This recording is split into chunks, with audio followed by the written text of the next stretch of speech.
Good morning, good afternoon, wherever you are in the world, and welcome to another one of our what do you call it? The live commentaries, and we're back for the Tour de France this year, and it's stage one, Lille to Lille, northern France. They haven't had this for quite a long time, and we're gonna see what exactly is gonna happen on today's stage. Profile wise, it looks like it is gonna be a fairly predictable one. We're gonna get a stage that is gonna be culminating in a sprint. We haven't had a sprinter wear the yellow jersey for a very long time, and it seems that maybe we're gonna see that yet again. Who's gonna be wearing that stage at the end of the day? That's the big question. Is it gonna be the likes of Binyam Gumai? Obviously, I'm gonna say him first. Are we gonna see the likes of Tim Merlier, who's a hotly anticipated favourite as well? Or we're going to see Jonathan Milan, who's been all-conquering this year as well. But it didn't look as imperious as we might have expected in the recent Dauphiné. But it is for sure going to be one of these big hitters that are going to be contesting it. There's a lot of sprinters, a lot of dual teams in this year's race as well. But it's certainly going to be an interesting dance to the line for many of these riders. But we seem to have a bit of problems here, so I'll try and sort that out as well. The stage itself not too challenging for the riders. It looks like it's going to be a fairly calm first day, and we could see a lot of hectic battles. There's probably not going to be any crosswinds happening today.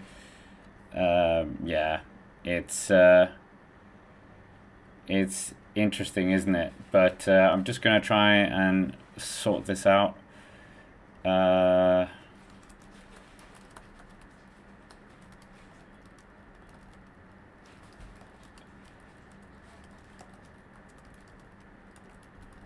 we'll see. But I think, are we getting back here?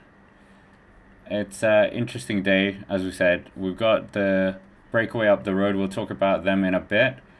But for the time being, the internet is doing a bit of problems. So it'll be back. Let's just, I think I'm going to get it back in a bit. So we'll get through the stage in terms of all the riders who are here as well. There's a breakaway up the road right now. And it's a very, very long stage we have to go here. 144 kilometers still to go. We've got three catch-prize climbs for the riders to do. Counter-attack right now by Jonas Ruch. And we had a breakaway from attack from Bruno Marai. But in terms of riders in that breakaway, we've got Jonas Ruch, the German, who was in the top 10 in Paris-Roubaix. And we've also got Matthias Lebert as well. Bruno Amarai. Benjamin Thomas, the very good track rider, and Matteo Vercher from Total Energy. So you've got all the French teams except Groupama FDJ in there. And you've also got Intermarché Wanty, who are very adamant that they're going to be going for a stage win. They haven't got a GC rider in here. Right now we are seeing the riders go up the Côte de la Notre Dame. So the hill of Notre Dame de Lorette. They've got about a 2 minutes and 10-second lead here onto the peloton. The peloton are taking a bit calm, obviously, because it's a long Tour de France. It's only their first hour of racing. Many more hours still to go in this race, and it's going to be a long one. But counter-attack as well from Benjamin Thomas. Mechanical for Simone Velasco. We have a lot of teams to talk about as well. We haven't really touched on that yet. We did the various different previews as well, but it's looking fascinating, to be honest, what's going to happen here in the race. Bit of a mess. Anything can happen on the stage in terms of the sprinters. It is that washing ball effect. And who's going to win? We have to talk about Jonathan Milan and his troops. Very interesting team, to say the least. But for the time being, yeah, I think Merlier is probably our favorite, if we're honest. Merlier has looked absolutely supreme, and yeah, was really good in the Brussels Cycling Classic as well. Very comfortably winning that. But yeah, for the time being, John Milan is many people's favourite, but I still think Merlier's got the chance of doing something here. The European champion. And yeah, right now, we'll see what he can do later on in the race. Apologies, we seem to have a bit of problems here, so I'm just gonna try and sort that out while we're on stream. It's not always great, but we still have a long way to go. 142 kilometers still on the stage, and I'll make sure we get, yeah, not a great start to the tour, is it? Yeah, technical problems on these streams seem to always happen. But yeah, we'll wait and see what happens here on the stage. It is a flat stage, like we said. We are going to get many, many interesting moments in this year's Tour de France. And for the time being, the Tour is going to show itself how we know it. Very, very big stage today. And yeah, that yellow jersey is going to be incredible for whoever wears that, if it's not Tadej Pogacar, who's done it fairly often. But yeah, Pro Cycling Stats, as we all know, the best place for cycling stats, I think. Absolutely live on that website some days. But we're back. I hope we're back now. So let me know as well if yeah, what's going on as well with the stream is a bit better for you guys. But I think it's a bit better now. Anyway, back to the stage. That was absolutely a miserable start. The first Cascais climb was won by Benjamin Thomas, so if he manages to get the next one as well, will be the guy who actually is going to be wearing that first polka dot jersey as well. So there is a lot of prestige in that first polka dot jersey, because yeah, he could be wearing it for quite a number of stages. So yeah, it's definitely a good target to get yourself very visible. I always remember Mikel Mørkøv getting that jersey quite early on for when he was riding for Saxo, when they didn't have Alberto Contador. So yeah, it's a key target for many riders early on. Thank you, Rockhopper, as well, for the kind donation. And yeah, we will have better signal tomorrow, I think. But for the time being, great to have 100 people in the chat. We've got 140 kilometers to go here. And there's still a lot of racing to be done here around Lille. So it's Lille to Lille today. And yeah, I was actually at the team presentation in Lille. It was very nice. They did a very good job for the procession. And you saw the riders yesterday talking with Tobias Lund Andresen of Picnic Postenal. They're very bullish on trying to be up there. He did say his target was a top 3, so that was a bit annoying. Obviously, you want to hear a sprinter say a win's the target. So yeah, I think they're being realistic with the big riders here, like Merlier and Johnson Milan. But we'll get into the teams as well and see just what the target is for many of these teams. In terms of lead-out teams, so we were thinking about sprinters teams. We already mentioned Tim Merlier. But yeah, Tim Merlier is, of course, part of a split team.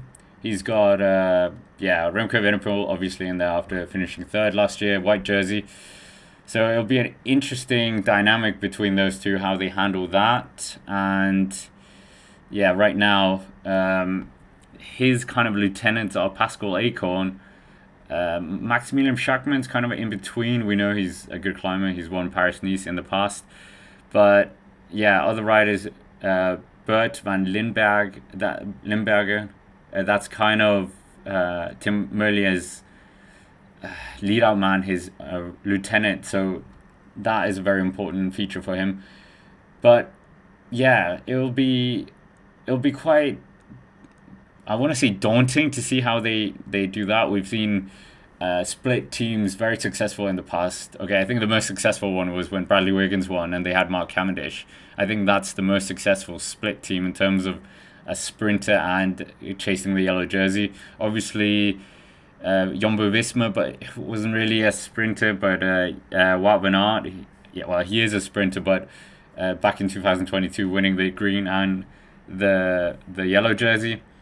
Other teams would split duties here as well. Phil Bauhaus with Bahrain victorious. He could always kind of appear when the sprint is a bit chaotic. EF Education Easy Post have Vincenzo Albanese in here and Marian Vandenberg, so two very good sprinters in there. Obviously, Team Visma Lease Bike have Wout van Aert, but I don't think he's going to be chasing his own aspirations. I could be wrong.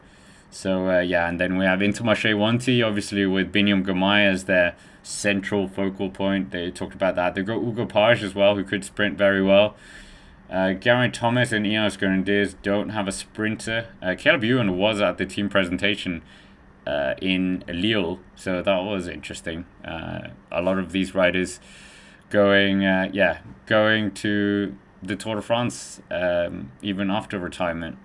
Great to have so many familiar names in the chat. Don, Rhonda, Rob, Rockhopper, Eric Brown as well. Great to have you all here. And yeah, we're starting our first of many streams, obviously, for the Tour de France. It's not the most exciting stage, is it? Obviously, the sprinters need to win a stage as well to get the yellow jersey. But yeah, it could have...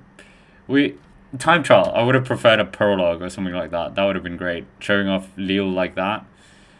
But yeah, we were talking about sprinters teams. We've been through, well, a few of them. Obviously, UAE Team Emirates don't have a sprinter. Intermarché, we just talked about them. Bahrain Victorious as well.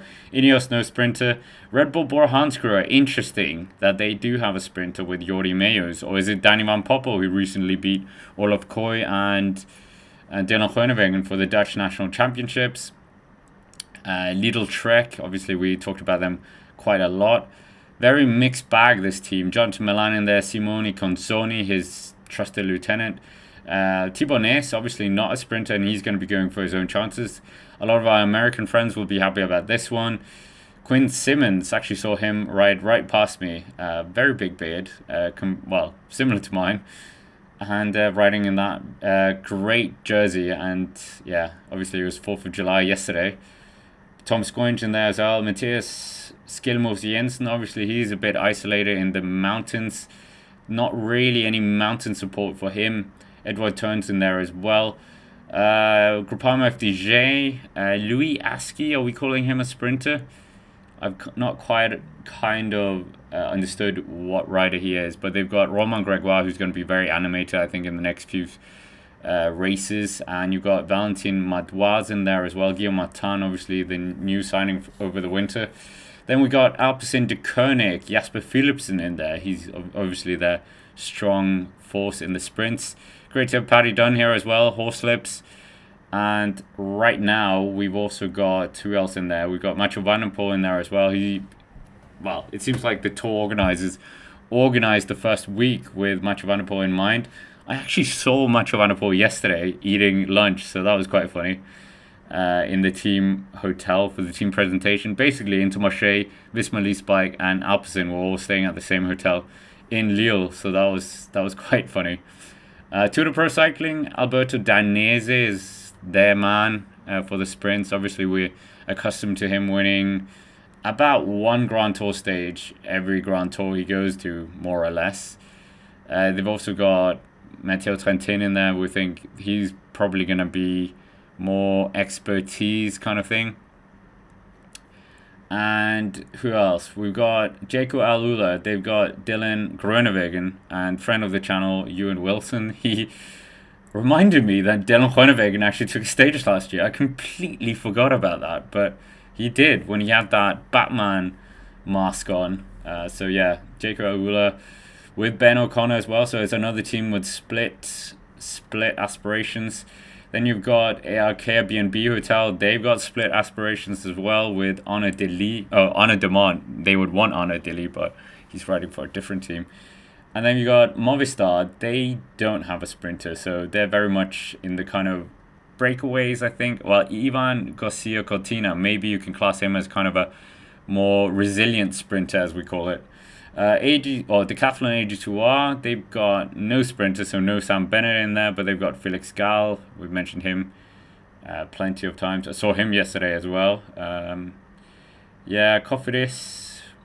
Yeah, Alex Aramburu maybe could be up there in the sprints. Obviously, they're hunting World Tour points.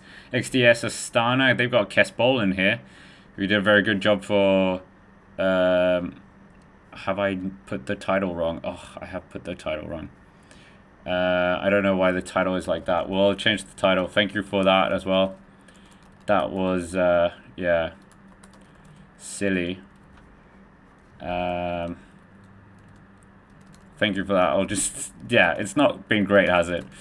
There we go. Thanks for updating me on that one as well. I think we've, yeah, bit of a disaster today, but yeah, all checked out. Thank you, Trabasinik, about that. That was, thank you guys for that. I don't know what has been going on with the stream. It's been a bit manic, but I think we're 15 minutes into the tour.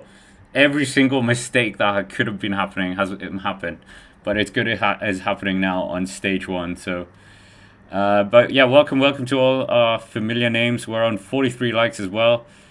Many of you going for Biniam Girmay today. Many of you going for Jasper Philipsen. We should do a poll as well for who you think is going to be the best sprinter of today's stage.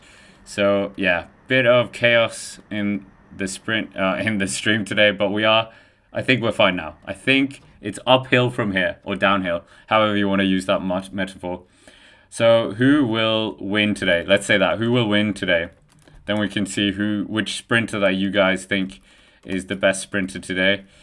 And I'm going to put the big dogs and Biniam Girmay as well, despite not winning a stage win. We know that it can kind of all change. These sprinters, they win one stage and then everything is, yeah, it just keeps clicking. And it's kind of what happened for Bini last year. And maybe it can happen this year as well. Maybe I missed a sprinter out, but yeah, let me know if your choice of sprinter is not in our poll. So yeah, interesting, fascinating day for the sprinters. The rest, maybe not. Thank you, Paddy Dunn, as well. Pour le glace or café. Probably the cafe, to be honest. Slept very bad. I started this day in Lille, took the train, and I'm here now.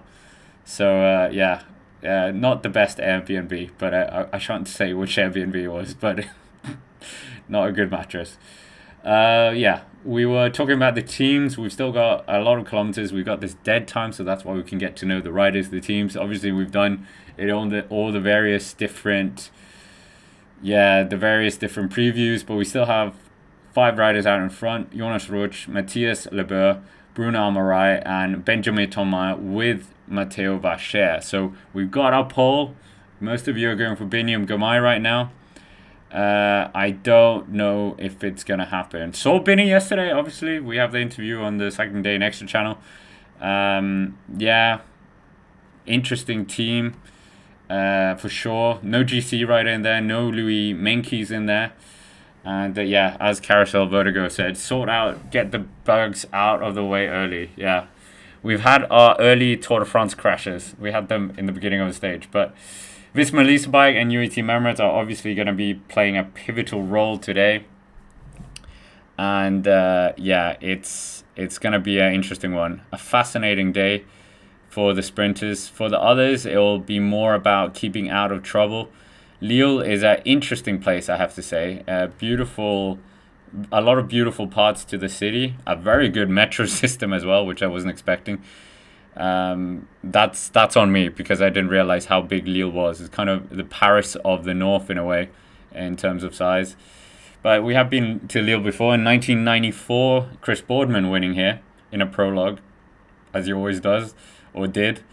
So yeah, a lot of things can really happen on today's stage. We know the early jitters can happen. We saw Richard Carapaz and Enric Mas crash out. Was that 2 years ago on the first day? So that was absolutely diabolical for two teams, that their 2 star men just bang like that, tour over, and then you have to rethink your whole strategy all over again. And I think, yeah, that is absolutely, yeah, crazy for these riders. That we've had a crash as well. Crash, crash, crash. Sean Flynn down. Sean Flynn is down, the DSM, or actually Picnic Post and All rider. So he's down with, I think it was an Ineos Grenadiers rider as well. So, oh no, it's Ghana. Ghana is down. Oh no. Ghana is down.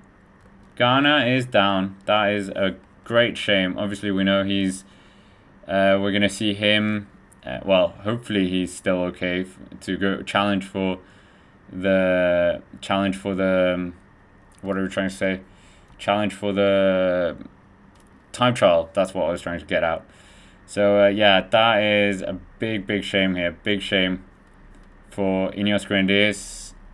That is, yeah, so early on into the tour as well. Is why did that crash even happen? Like, oh, that's a shame. But he's on his feet though, so that is good. So Ghana is on his feet right now. We'll see what impact that has later on. Obviously, Ineos Grenadiers, the team is not lighting my fire. Obviously, there's a lot of talented riders in there. They've got Geraint Thomas in there as well. Guillaume Martin here in the team cars. A lot of change of kits as well. So we'll kind of get a gauge of you guys with the kits. We've got 131.4 kilometers. The breakaway only have 1 minute and 2 seconds. So their days look very numbered as well. So the first breakaway, I'm not too sure it's going to survive that much longer. 1 minute on this kind of fast stage with teams very interested. But yeah, Ghana and Flynn have come down here. So first crash out of the way. So if anyone had Ghana with Sean Flynn as their first crash, you won. But I don't think anyone had that combination. Yeah. But Ghana, his race numbers ripped up in half almost. So yeah, he's just getting a bit of a assistance here. Free drafting by the team car. And I think there should be kind of a leniency to this kind of thing. That if you crash, you should be able to be brought back by your own team car. He's changing shoes as well. I wonder if the shoe got damaged there. But Ghana, we're seeing him with the Total Energies crazy logo. I don't get how you can sponsor two teams like that. Like, so, well, okay, you guys are probably going to say Red Bull Boranskara and Tudor Pro Cycling. They have the same sponsor. They both have Red Bull. So, I mean, yeah, there's probably no rules about it. But the Total Energies one is very strange. Is this Total Energies maybe taking over the burden of Ineos Grenadiers? Is Jim Radcliffe looking for a way out? It had been rumored a few times already. But yeah, Visma Lease Bike, UAE Team Emirates towards the front with Alpecin de Koenig as well. We got the red and white stripes of none other than America, because that's Quinn Simmons. So he's also being one of these guys who's guiding the peloton, keeping the breakaway under control. Visma Lease Bike, UAE Team Emirates. Yeah, burning a lot of matches on this first stage. Obviously, it's to try and stay out of harm's way. We know that it's not because they think they're going to win the sprint with Jonas Vingegaard. Maybe they're thinking about Wout. Wout always commands like at least 1 or 2 stages for his own desire to try and win. I don't know if we're going to see Wout van Aert winning today. Probably not. Maybe we can see him challenging tomorrow. But yeah, UAE Team Emirates and Visma Lease Bike, they're going to be next to each other for a lot of times in the next 23 days. And yeah, they're starting out on stage 1. They're on the right-hand side. We got Jaco Alula up there as well. Uno X, obviously they want to try and get a stage win with Magnus Cort Nielsen. I think this is too flat. This is way too flat for Magnus Cort. He needs a bit more of hillier parkour if he's going to be able to be up there. For sure, he's going to get something. But yeah, 129 kilometers to go here. This is, yeah, it's... For the GC teams, this is not a good day. It's kind of, yeah, everyone's pushing a bit more. Everyone's going for gaps a bit more. So, yeah, we'll wait and see. We'll wait and see. But, yeah, crash as well here from Stefan Bissinger. Stefan Bissinger crash. Yeah, well, not a good crash from him. Decathlon Age 2R. Didn't win the Swiss National Championships in the time trial. Ooh, I think he looks a bit hurt here, Stefan Bissinger. He looks a bit more hurt here. So yeah, this is looking a bit more worrying than the Ghana. Okay, Ghana was also a bit worrying, but he got back on the bike straight away here. So Stefan Bissinger is just looking a bit more. He's getting the doctor's check as well. Just seeing, is that the concussion test? But Ghana is 3 minutes and 24 seconds down, 1 minute and 7 seconds for the peloton on the breakaway. So the breakaway still has a bit of time to go if they're going to be able to close this gap. Binyam Girmay is your favorite right now, 63% of you. 12% for Merlier, 8% for Jonathan Milan. Ooh, Thibaut Nys was down as well. Oh my goodness, that's not a way you want to start your first ever Tour de France here for the young superstar Belgian. Obviously, he's going to be looking to, well, who knows? Hopefully, he's feeling good after that. But he will be looking towards Mur de Bretagne, you would expect. That's kind of his terrain.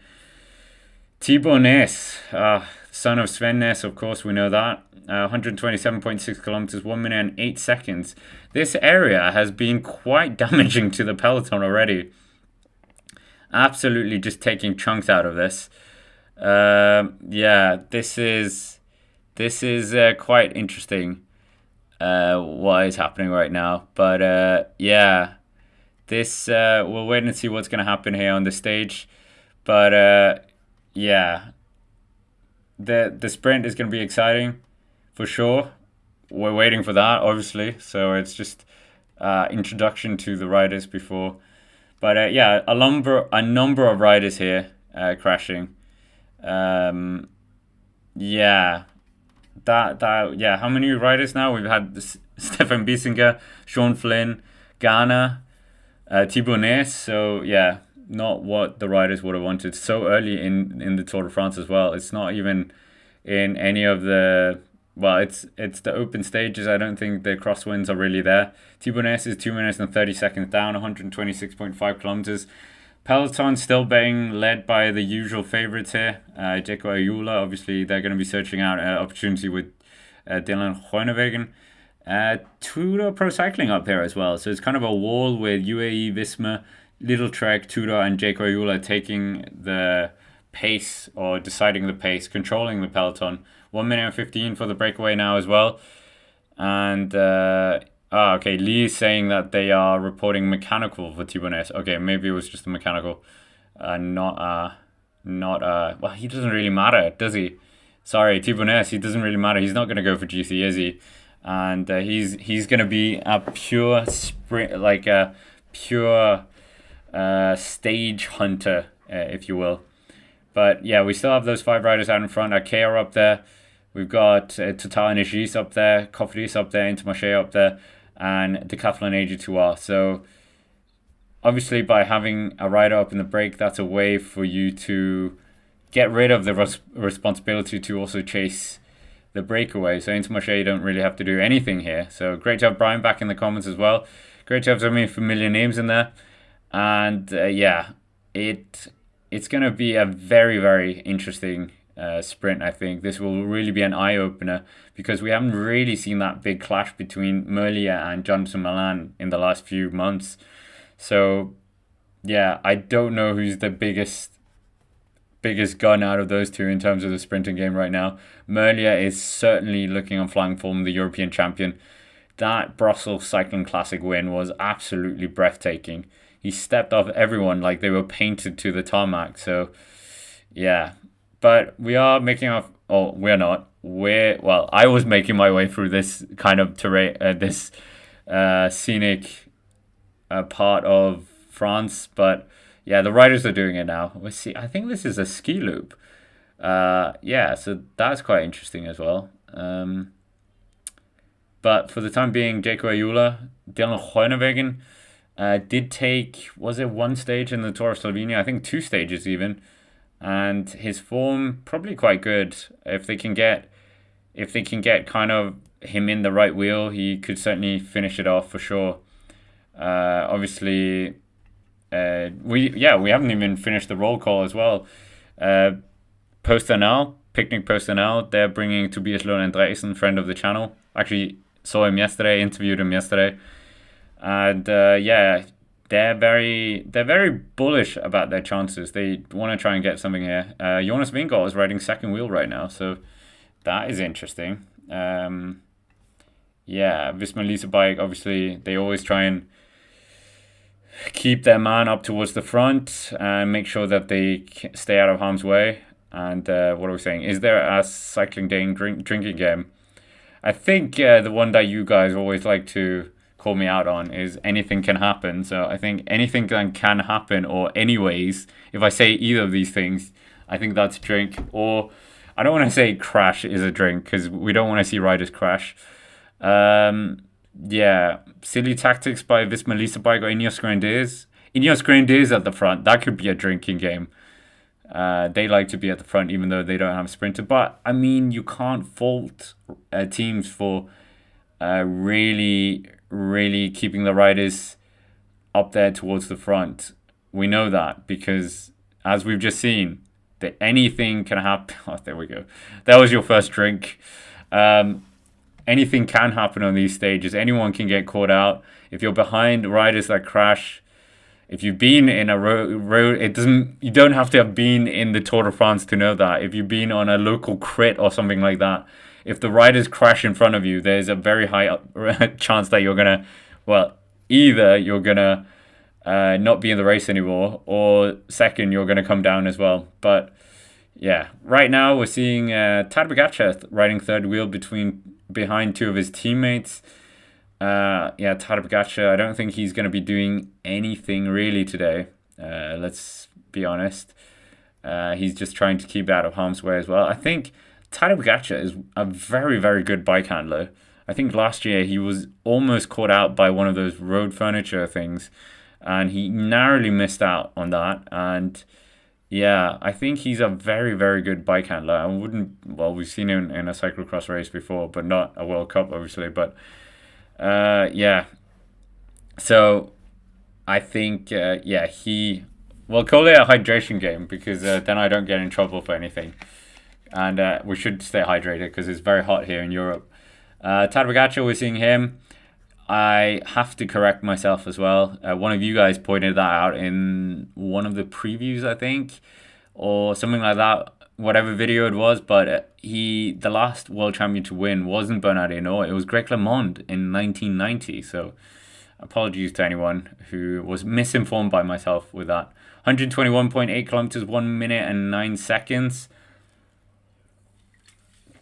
And yeah, what was it? Still waiting for first. Wow. Oh, okay, yeah, that's quite a good one as well. Horse lips. But great to have so many familiar names here on the first stage, which is a sprinter stage. Obviously, we've got a lot of more interesting stages coming up. No disrespect to Lille. I think it is a good way of just getting the sprinters involved in the conversation as well for that yellow jersey. Marcel Kittel getting the yellow jersey. Mark Cavendish, Peter Sagan. Yeah, you love to see the jersey also kind of bounce around different riders and not just stay with one Slovenian for the whole race. But yeah, wasn't it? Yeah, the Giro last year. Namaya's won on stage one, and then after that, Pogacar was the only one to have the Maglia Rosa. Visma Lease Bike here with Eduardo Affini. We also have the Australian national champion of Luke Durbridge up here as well. Red Bull Bora Hansgrohe as well. Obviously, they've changed kits as well, a lot of these teams. Red Bull's kit, I must admit, I don't like it. I prefer the other one they have. Visma Lease Bike, it's quite nice actually. I like the Visma Lease Bike kit. Yeah, Red Bull, not much of a fan of that. Who else has changed? UAE Team Emirates have slightly changed it. Lidl Trek, same kit. Yeah, who else? Tudor Pro Cycling, same kit. And yeah, 121 kilometers still to go here of the stage. Plenty of things can happen for the riders. It is a very long day for the... Oh, this road furniture is very bad. So they were going around a corner and some of the road furniture stuck out a bit. So yeah. You always think about that. UCI are so like, oh, we're so concerned with the safety of the riders. You're not allowed... They're changing the gear setup and all these things. You're not allowed to ride all these, yeah, do all these different things, and then when it comes to road furniture, they seem to have a blind spot. So yeah, 119.8 kilometers, 54 seconds for the breakaway riders. We still have those four French teams with Intermarché up there, and we'll see if Jonas Roch, his first year with Intermarché, 6th place in Paris-Roubaix. That was a great result for the German. A lot of UCI points, and I think it's kind of also established himself in the team with that great result. So yeah, but the lead is under a minute now. So are they going to be caught before 100 kilometers to go? We got 20 kilometers until we see the 100 kilometers to go banner. Yeah, but they're making their way through northern France here. They've got a lot of stages in northern France this year, a part of the Grand Depart. First time we've been in France for the whole race for a very long time. Obviously last year, where were we last year? Florence, Italy. Yeah, the year before, where was that? That was in Bilbao, and it dipped over into other regions as well. And then the year before, the greatest ever Tour de France, obviously I'm going to say that because it started in Copenhagen and even went past my birthplace, which was weird. And yeah, we had a Danish winner of Jonas Vingegaard. That was the pinnacle. No, my favorite tour is still 2009. Alberto Contador, Schleck, the return of Lance Armstrong. Love him or hate him, it was definitely a very, very interesting one, to say the least. What we're saying here, Cairo Vertigo, France TV mentioned pre-race that it's nice to have stage 1 in France versus in another country. I'm not sure I agree, as it's always good marketing to have starting stages where the event can gain more fans. Yeah, for sure. Yeah, but I think it's nice to also take it back to France as well. And yeah, it is what it is. We should also probably do that. Favorite Grand Depart of the last few years. 118.1 kilometers, 57 seconds still to go here. Where, yeah, Stefan Bissinger, we haven't really got an update on that. See if he's all right, because that was a bit worrying. Great to have Eritrea in the house. We've got Philippines as well. Plenty of American friends as well. And we're all united by our love of the Tour de France. The first stage, Lille to Lille.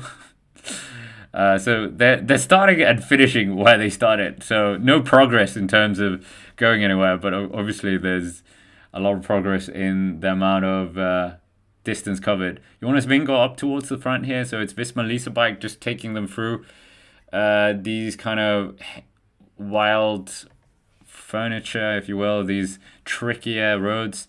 You can see the Belgian national champion as well. It's not Wout van Aert, it's Tim Wellens. He's just also riding up towards the front here. So Tim Wellens, very good rider. He's going to be a very pivotal rider for Tadej Pogacar over the next 3 weeks as well. He was very strong in the Dauphiné, and can certainly be a good rider for him here once again. But yeah, he was very strong. He was riding like two riders. Yeah, I think, wasn't he on Remco Evenepoel's wheel as well on one of the mountain climbs, where I thought, if you can't get rid of Tim Wellens, it's kind of, not a good day. But yeah, Visma Lease Bike, maybe they're a bit worried about potential crosswinds here. 116.7 kilometers. Mechanical problem here for Red Bull rider, number 2 for Red Bull. That is Florian Lipovic. Florian Lipovic, many people's dark horse for a good result here. But I think we are going to get crosswinds potentially. Soudal Quickstep coming up towards the front as well. Team Radio coming as well. They warned us about that. Israel Premier Tech. Guys, I think would stress the peloton. I don't think there's any question. Okay. We'll right at the front. So there will be splits just because of the pressure on the guys putting on the front to stay out of trouble. So let's be vigilant, stay in a good place. Okay, so Israel Premier Tech are telling their troops to get up towards the front. And this is the moment. Nervous times, teams, everyone's getting told to be at the front. Hint, not everyone can be at the front. And this is normally when crashes happen. Yeah. Jake Raoul up here towards the front here. It's not the sprint finish, but it feels like a sprint finish. Well, 115 kilometers to go here. This would not be happening in the stage 2 of Luxembourg or stage 2 of Tour of Denmark. Maybe. It's quite aggressive in the Tour of Denmark sometimes. But what I mean is they're positioning themselves as if this is a sprint lead out we're going into. Ghana, we're seeing him as well. He's just in the team cars. He's finding it very hard to get back here.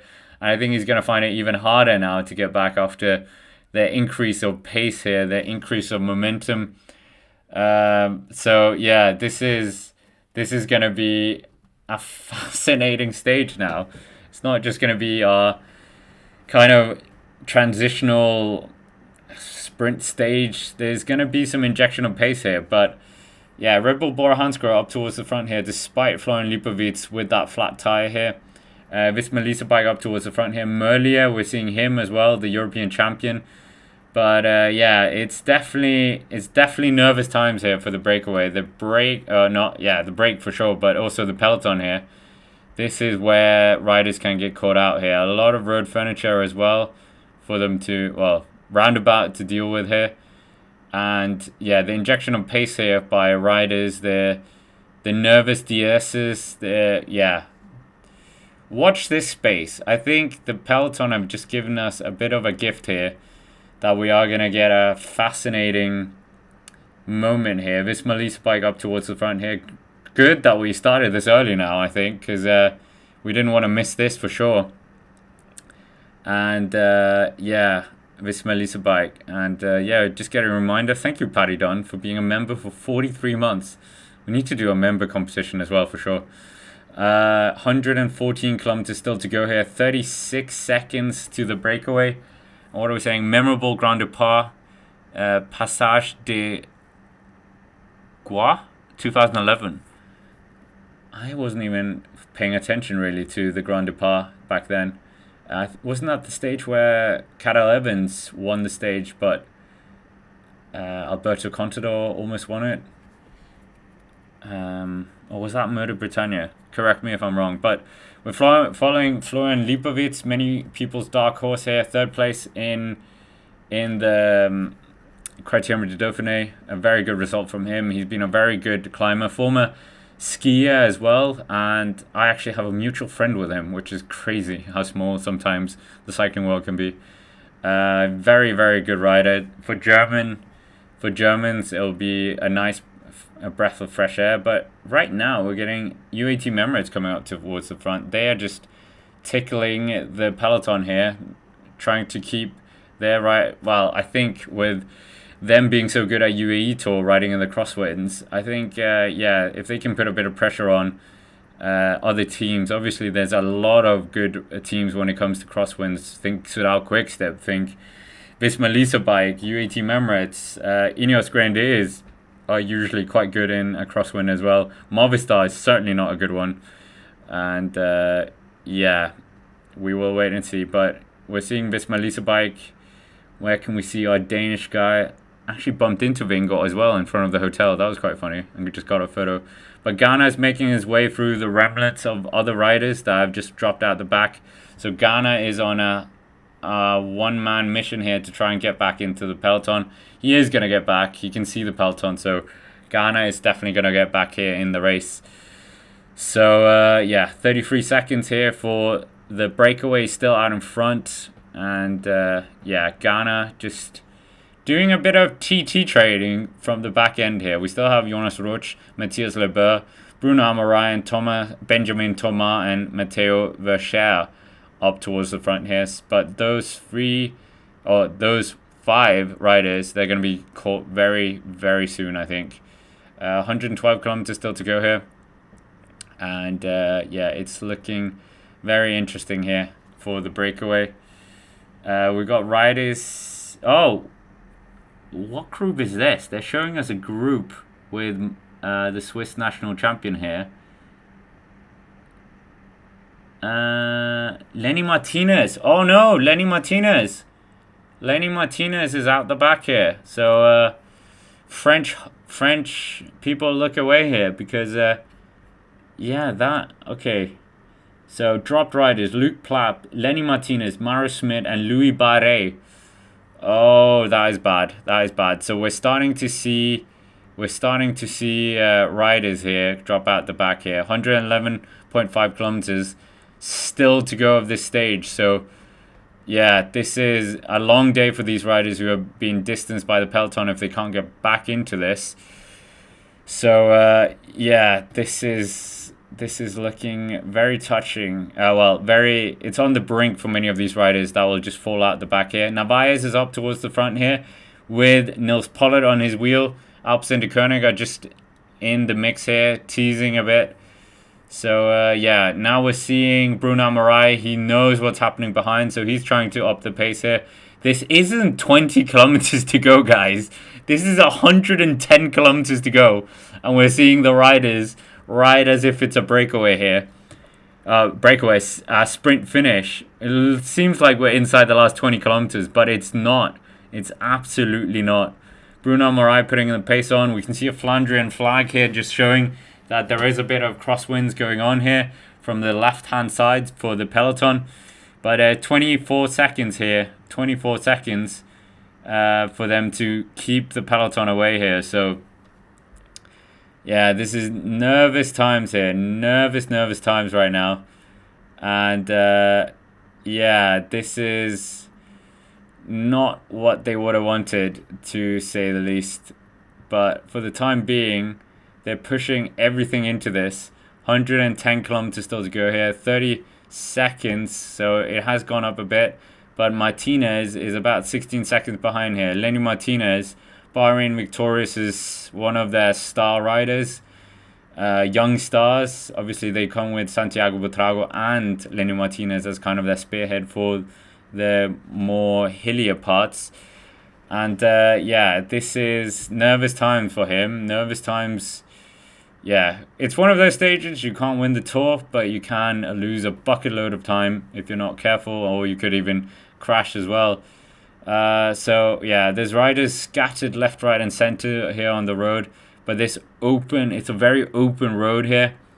So yeah, Matteo Vacher, one of the breakaway riders, is being collected in here. I think Tadej Pogacar is up towards the front here.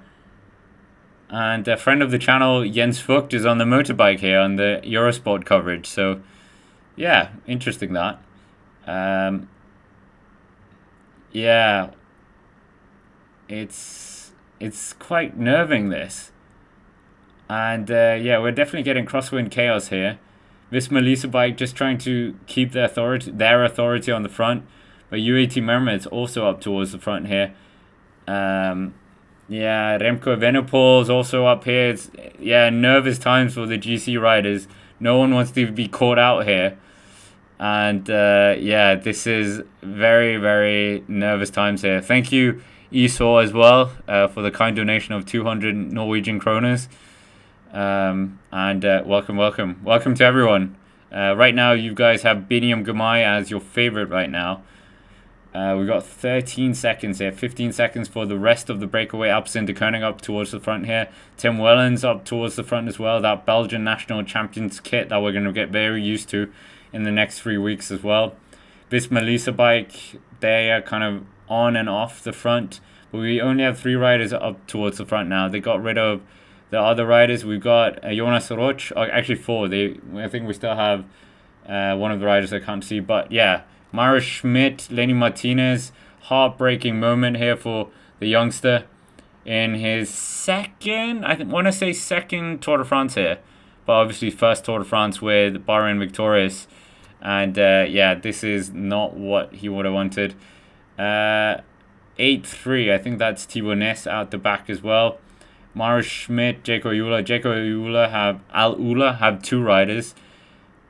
And Lipavitz is one of the riders as well. So, yeah, Red Bull Bora Hansgrohe, this is the problem when you have dual aspirations. He's left by himself. Roglic is in the team as well, obviously. But Lipavitz has been left to his own devices here. So, a great shame here. A great shame for him.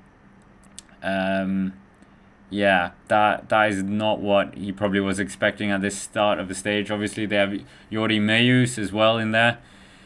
So that is the complication with Red Bull Bora Hansgrohe. You got Roglic in there, you got Florian Lipovic, and you've got Mayus. But Roglic will secretly be quite happy about this because maybe he can get Lipovic to fall in line and be that trusted lieutenant that he was. When was it? In the Welter for sure. But yeah, Roglic wants to have the total control of the team, obviously. He's a multiple Grand Tour winner, but hasn't finished the Tour de France since 2020 when he finished second on that stage, on that year's Tour de France. But 106.3 kilometers to go here. This is going to be echelon time. 9 seconds for the peloton to make up on the breakaway here. But yeah, the wind is definitely here. The wind is definitely biting the riders for sure. Yeah, this is nervous times for Lipovic, nervous time for Lenny Martinez. They're already 34 seconds down on the peloton here. The wind is definitely biting here. The flags are definitely showing how the wind is definitely going to be a factor here. So this is the problem as well. Nervous times means faster peloton, and yeah, it's very worrying. There's 105.7 kilometers here. We're seeing the riders who have lost out here, or actually getting strung out here behind. This is ridiculous. They're almost like a straight line. And ooh, who's this? Alaphilippe, Lulu. Oh no, Alaphilippe, the man who has worn the yellow jersey, won in the rainbow jersey on the first stage. Was it? Yes, first stage. Yeah, he is the star of Tour de Pro cycling, but right now he is in real big trouble here. Real big trouble for Julien Philippe. Did very well in the Tour de Suisse, obviously finishing in the top 5 there, but obviously there was a bit of a asterisk with that because I think they gained a lot of time one of the days with from a break, but still, that's not what the history books will remember. Alaphilippe at the back. The break is almost caught here. The break is almost caught. So yeah, this is fascinating. Now it's gone. The break is caught. The break is caught. So yeah, the break is done. We have no break out in front here with 104.9 kilometers to go here. Tilden Wellens is coming up towards the front here. AG2R up there as well. Movistar coming towards the front as well. They're going to be very nervous about this. Remember Nairo Quintana? He always seemed to get caught out by crosswinds. But UAE Team Emirates very good at riding crosswinds. Tadej Pogacar was at the UAE Tour. I still miss the race of the Tour of Qatar. That race was phenomenal. So many crosswinds there. But yeah, unfortunately, that's not a race anymore. One of those many races that we are only distant memory. But 104.3 kilometers still to go here of the stage. 40 seconds now for the Martinez group with Lipovic here. So yeah, if the peloton calmed down a bit, then maybe he can get back here. But it's a lot of time lost. It's a lot of time for these riders to try and catch up here. And yeah, they are in a town now, so it should just take the pace maybe out of the peloton, just because there's not really any crosswinds here. But yeah, that was a very, very dramatic moment there. And yeah, I'm glad we tuned in so early now, because yeah, we wouldn't really want to miss that. But for the time being, yeah, they're just nipping in and out of towns here. And we got 2 more categorized climbs still to go here of the stage. 4 climbs, obviously. And we've got the intermediate sprint coming up as well. So that's going to be an interesting feature here, because there is a lot of sprinters in this race, obviously. So maybe someone's going to try and gun for it here in the early parts. Wout van Aert on bottle duty here. So I think that also just shows that Wout van Aert is not going to be challenging for the green jersey this year, not going to be trying to go for the stage win here in Lille. And he is a man, of course, who's worn the yellow jersey, won the green jersey as well. Yeah, phenomenally talented rider, as we all know. But we're seeing the group with Mauro Schmidt in it, with Alaphilippe, with Lipovic, Lipovic is being forced to do all the work. Lenny Martinez and the rest not helping the young German. So yeah, that's a bit of a shame that Red Bull couldn't just spare one rider. Just throw someone down there. Just help him a bit. Throw Moscon down there. So yeah, Lipovic, that is gonna be potential friction for him if he was hoping for a top 10 here or challenging for the GC here. So a lot of wasted bullets here for him. But we're seeing Tim Wellens up towards the front here. AG2R. But that intermediate sprint is suddenly going to be a factor, isn't it? Alpecin up here as well. Maybe Jasper Philipsen is thinking to, yeah, do something here in the intermediate sprints. The final week in last year's Tour de France, he had a lot of bad luck. Yeah, and yeah, that was very sad for him. Jonas Vingegaard, we're seeing him up towards the front here as well. The Dane, sponsored by Bukma. That's the helmet. He's not national champion of Denmark. I would love to see him at the national championships, but I don't think we're ever going to see him heading to the national championships. I don't think he could win the road race, if I'm honest. But he could definitely win the time trial, I think, if the course is a bit lumpy. But yeah, Jonas Vingegaard, he is a second place finisher at the Tour of Denmark, so he definitely has pedigree in the Danish terrain, but I don't think we'll ever see him at the national championships, unfortunately. It should be like Belgium. Someone was saying that Belgium, yeah, that they force their riders to go to the national championships every year, which I think is a good idea because it's a bit annoying, but it only works if every federation does it, if I'm honest, because then Remco is at an advantage compared to Pogacar and Jonas if they're not forced. But we've had a lot of e-voting, so I think time for a new poll as well. Yeah, let's just go. Who will win the Tour this year? De France this year. We'll get an early gauge. We'll probably do this one a lot of times. Yeah. I can maybe predict who's going to be winning out that poll, but we'll just keep the polls rolling. Not literally. We're not going to roll Polish people. But yeah, almost inside the last 100 kilometers of the first stage of the Tour de France. Lille to Lille, as we said. Intermediate sprint, that's going to be interesting. Intermediate sprint, see what happens here. Who's going to be doing something? Are we going to see the sprinters getting a bit of a warm-up sprint before the real pinnacle of the stage as well? It's quite calm now, I think, in the peloton. 50 kilometers an hour seems fairly calm for them. Depends on the wind here. But yeah, it's a lot calmer than it was. Martinez group is 33 seconds down here.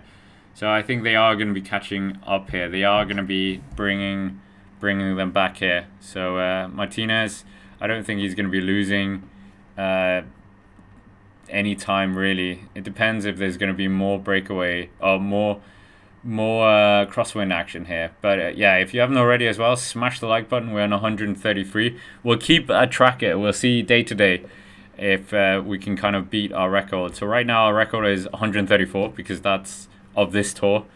Yeah, our record is like 3,000, so that's going to take some doing to beat that. But right now we're seeing that group, that splinter group. We should probably focus in on who's in that group as well. Seeing an Uno X rider as well. Obviously Uno X, they're coming with purely just Norwegians. We're I would say about 2 kilometers away from the intermediate sprint as well. These guys are getting a big ride here from the Visma Lease bike car, so they're very much in the team cars here. Obviously every day as well, which I think is always quite fascinating, they give out the fines, and you can see exactly what the fines are. And the fines are anything from sports directors driving dangerously to riders littering and things like that. But Remco Evenepoel, he's coming up towards the front here. He's on the radio as well. Why do we not hear that radio? That's the radio we want to hear. We don't want to hear some random radio that's out of date. So yeah, but Remco Evenepoel, he's up towards the front here. Are they thinking about something here? Intermarché are also up here as well. EF Education, Easy Post, are they gonna try and get in here. Lenny Martinez, yeah, it's true. Lenny is really struggling here. Took that final stage in the Dauphiné, obviously. And yeah, the French rider, the French prince, I don't know what we should call him. Yeah, he's just not able to really do anything here. And I think he's going to be losing a lot of time here, him and Plap. They can see the peloton, but yeah, just a bit of gap to close. So I think Lipovic is in the bunch. That must be it. I think Lipovic must be in the bunch here. Remco Evenepoel riding second wheel here. Binyam Girmay up here towards the front. So is John Milan. So is Jasper Philipsen. We saw, well, yeah, the European champions up there as well. So they're all getting ready for this, the first intermediate sprint of this year's Tour de France. 98.4 kilometers to go here. 98.4 kilometers. This is going to be interesting. Alpecin de Koenig looking very motivated for this. All the riders that we saw before, they are back in. So all the riders that were dropping out, they are back in this now. So no, Louis Barret as well. Yeah, Alpecin de Koenig, 1 kilometer now. 1 kilometer now until the intermediate sprint. Quinn Simmons, he's looking around here as well. Obviously, Jonathan Milan, that's the guy he's in the services of right now. So, yeah, what are they going to be doing here? Alpecin de Koenig, Mathieu van der Poel, the Flying Dutchman who is now sponsored by a private jet company or whatever it was, which was funny. But the lead out is happening here. Little trek here with 3 guys, 2 guys in front of Jonathan Milan. We got Alpecin de Koenig. Binyam Girmay getting a bit shoulder bargy here. But yeah, where's Merlier? Merlier is not here. So Merlier is our first rider that is not here. Jonathan Milan getting on the wheel. Or Jasper Philipsen getting on the wheel here. Brian Coquard up towards the front here. So Jonathan Milan, I think he's going to be taking this quite comfortably here. So Jonathan Milan takes the first intermediate sprint. But crucially, the last 2 green jersey winners of the Tour de France are also in the mix in this one. Binyam Girmay and Jasper Philipsen. So those 2. And also just giving us an indication of who's really interested in it. And yeah. Looking at the sprint, Jonathan Milan had this under control here. Let it out. Brian Coquard trying to get in. Jasper Philipsen just pushing Brian Coquard a bit. He came a bit too close. And then Jonathan Milan, and around behind him, he had Brian Coquard on his wheel and Binyam on the left-hand side and Jasper Philipsen on the right-hand side. So this green jersey battle, if it's these 3 riders, will be very, very fascinating. Let's be honest. These 3 riders going all the way to Paris for the green jersey, that will be a real treat for us. And yeah, I hope it goes all the way to Paris as well. But for the time being, we are seeing a bit of an attack here from... Who is this? This is Total Energies. They're doing something here. Total Energies trying to do their best here to get up the front here. Yeah, they just want TV time. Total Energies obviously sponsoring 2 teams now, not just the one. And yeah, bit of an attack going up the front here. Great to have 700 people in the chat. Let us know where you're watching from as well. Let us know who you think is going to be winning this Tour de France as well. 60% of you think it's going to be Tadej Pogacar. Honestly, I thought it was going to be in the 90s, not in the 60s. So, but 95.9 kilometers still to go, and we've already had a bit of action here. So, thoroughly entertaining stage so far. So, guys, I was a bit too quick in the beginning, saying that this was going to be a bit of a snooze fest until we get to the finish. But yeah, right now it's not bad. Not bad. It is Matteo Vercher who's attacking once more. He was in the break before. Ooh, dangerous flags on the side of the road. We're seeing the crosswinds, very heavy winds here. So if the peloton are a bit jittery like they were before, then maybe we can see a very big movement by the riders. But for the time being, 95.4 kilometers, 15 seconds for Matteo Vercher. We're seeing Ghana, he's in here. Obviously, he hit the deck earlier.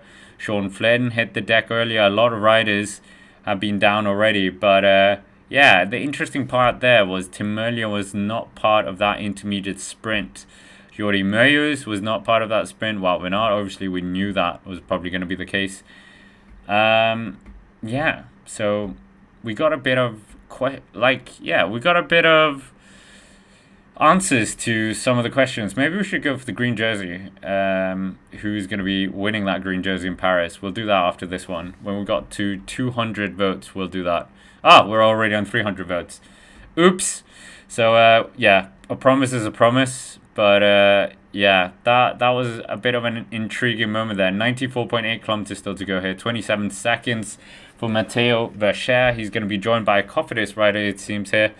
And yeah, great to have Ricky back as well in the comments, saying that Tim Merlier is probably saving his matches for the end of the stage. I think that is very, very true.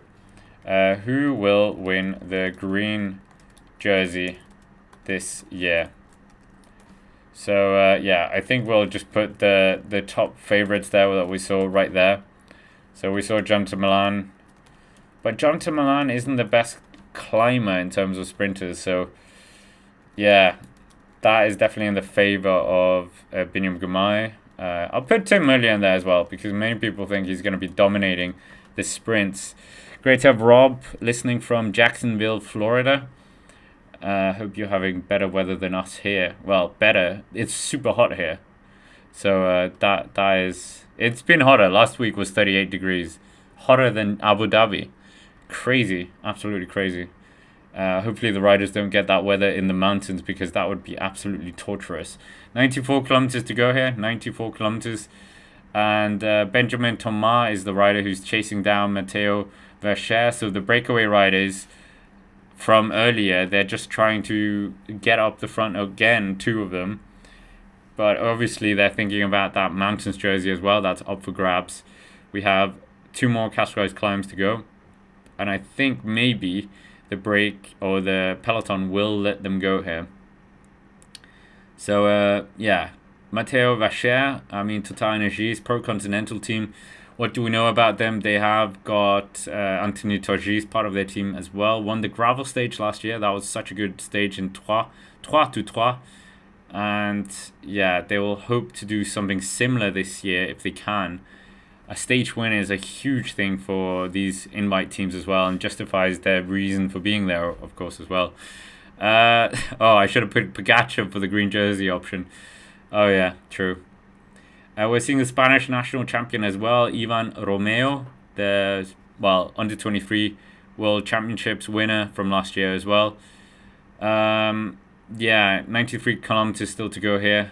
6 seconds for Benjamin Thomas to make up. So I think he's going to be getting Matteo Vercher. So those 2 French riders are definitely going to be united once more.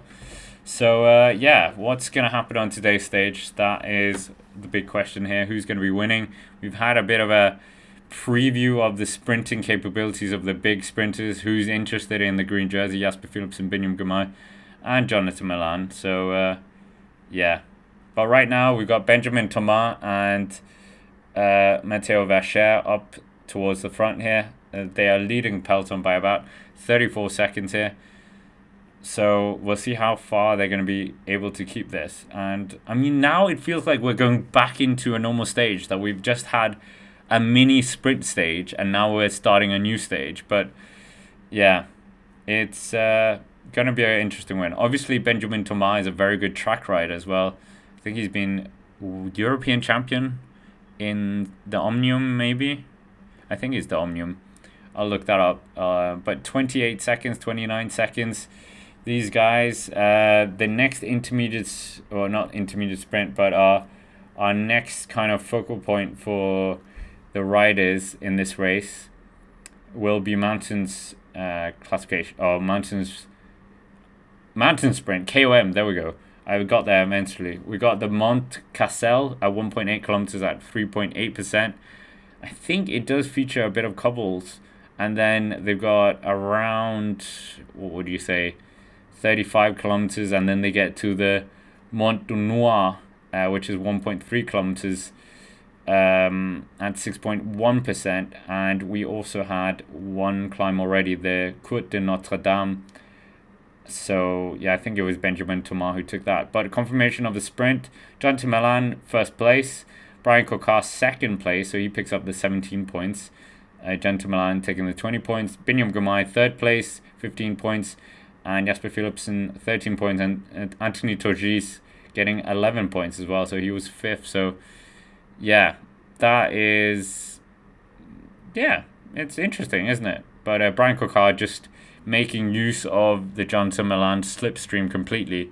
So he benefited a lot by staying behind. Yeah, 91.1 kilometers still to go here, 22 seconds for these riders. We might as well continue our roll call of the riders as well. We talked a bit about it earlier. And yeah, a lot of big riders in this race. Not many riders omitted. Alexander Kristoff, should he have been in this race, the former Champs-Élysées winner, Uno X Mobility decided not to pick him. They've got a multiple stage winner, Magnus Kort, in there, the Dane, Van Bomholm. They've got the twins of Anas and Tobias Halle Johannessen in here. Anas Halle Johannessen winning the Tour of Slovenia. And then we also had Tobias Halle Johannessen in the top 5 of the Dauphiné. So they're both on very good form. Andreas Leknesson, we all remember him from his top 10 a few years ago in the Giro d'Italia, and also managed to wear the Maglia Rosa as well in that race. We have Søren Varensholt, very, very strong rider. Didn't he win Omloop this year? Was it Omloop? Yeah, he won Omloop this year. Very powerful rider, and has also been the under 23 World Time Trial champion himself in 2022. So that under 23 time trial title is always won by someone who goes on to do something in the race, because it shows how powerful engine you have. So it's a very good indicator for success. The road race can be a bit different. But 27 seconds, 90 kilometers to go here. They're just making their way through another small town here. And yeah, we will wait and see here. We will wait and see. But this is going to be a fascinating look here in terms of who's going to be taking a stage win today. Bini, saw him yesterday. We have the video on the Cycling Day Next channel of the conference. If he can win this, that stage, that will be very, very good. And he will prove his doubters wrong as well. He has plenty of doubters. Don't worry. You see it in the YouTube comments. But yeah, we're seeing Victor Campenaerts here. New rider as well. Many new riders in this year's Tour de France. As in, they were brought in over the winter and in the team, obviously, to try and improve the Tour de France team. Visma Leasebike coming with a team radio here. We don't want to split. Okay, so they don't want to split. We don't have to ride faster than the others. Okay, I think they're trying to negotiate with Alpecin de Koenig. We don't want any more panicking here. So, yeah, Carousel Vertigo, yes, true. Isaac Del Toro missing. I think UAE Team Emirates don't want to let their young riders do 2 Grand Tours so early on. You saw it with Tadej Pogacar as well. It took, until last year where he rode 2 Grand Tours. Binyam Gumai in the picture as well. He's just being sheltered by some of his teammates. One thing, seeing the Intermarché riders, they are very, very tall. Very, very tall. Many of them. Yeah, Ghana here, towards the back here. Filippo Ghana, very tall himself as well. He's going to be eyeing up that stage 5. And we'll see what Ineos can do in this year's Tour de France. But yeah, this is going to be a fascinating watch here in the sprint. Who's going to be really taking it up here? Obviously, Little Trek are coming with a very dominant sprint team. And yeah, we're seeing Benjamin Thomas, Matteo Verchères still out towards the front here, like we said. And we'll see how long these guys can stay out towards the front here. So right now, green jersey, 63% of you are thinking Binyam Gumai. So a lot of optimism for the Train sensation. Will he be able to do back-to-back? We haven't had a back-to-back winner since Peter Sagan. So obviously, Gento Milan is coming. Well, he had 2 years back-to-back at the Giro d'Italia winning the points classification, so he knows how to win a points classification. Obviously, it's a very different style than the Tour de France. The points are a bit skewed as well. The points have been changed in this year's Tour de France. So tomorrow's stage is counted as a sprint stage in terms of the number of points. Yeah. interesting that they've changed. They kind of tweaked the points a bit as well with Mark Cavendish when he was in his heyday, because he was winning 5, 6 stages and not winning the green jersey. So they kind of just made it a bit more of a pure sprinters competition. Obviously, it's a consistency jersey if you take it by its definition. But Ghana here just getting a beat on here. Or no, he's not getting a beat on. He's just shaking his head here. Maybe he's just having a bit of discomfort here. But Ineos Grenadiers, if they lose Ghana this early, this would be absolutely terrible for them. Obviously, he could do a job in a breakaway. He could also do a good job for positioning battles. He could be competitive in the 2 time trials as well. Oh, probably only the first one. I don't think he's going to be anywhere in the Périgueux time trial. So, yeah, it's not really now they would have wanted to lose Ghana. So, yeah. I think, well, we'll see. You never know. You never know. So, yeah. But Benjamin Thomas and Matteo Vescher, they're still 33 seconds up the road here. Cofidis, we haven't really spoken about them in too much depth. We mentioned that they have Alex Aramburu, Brian Coquard that we saw as well. So I neglected to mention Brian Coquard as a viable sprinting option. Still hasn't taken a stage win in the Tour de France. Came very close. What year was that? The one where Marcel Kittel just pipped him on the line. Ion Izagirre, obviously a very good rider as well, and has won a stage in the Tour in the past, if I'm not mistaken. Let me just make sure I'm not telling us lies. No, 2 stage wins, one 2023 and one 2016.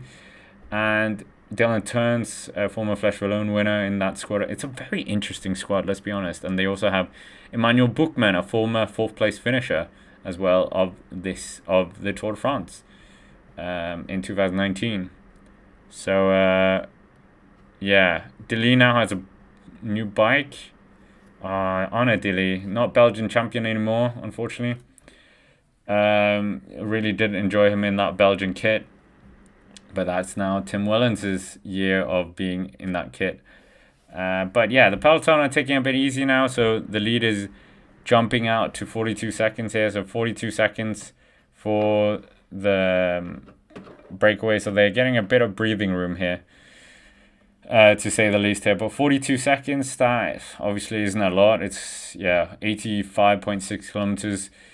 We're getting ever closer to that second intermediate, that second Casterized climb. Let's just say what it is.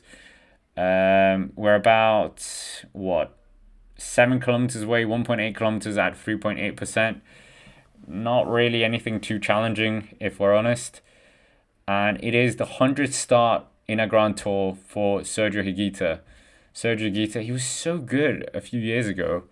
Anyone fans of the Tour of California, he was very interesting there as well a few years ago.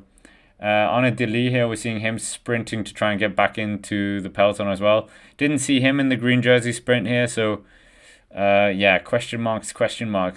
What Lotto are going to be doing with Anna Dili. He desperately wants the stage win. Isn't this his 3rd year now at the Tour de France? Is it going to happen? I mean, he just needs to find the right space, the right moment. We saw that with Dylan Groenewegen last year. So anything can really happen in the Tour de France. Certainly in those sprints where it's kind of a sprint lottery sometimes, how you're positioned, the road. Yeah, but obviously you can very much put things in your favor by having a very strong lead-out train.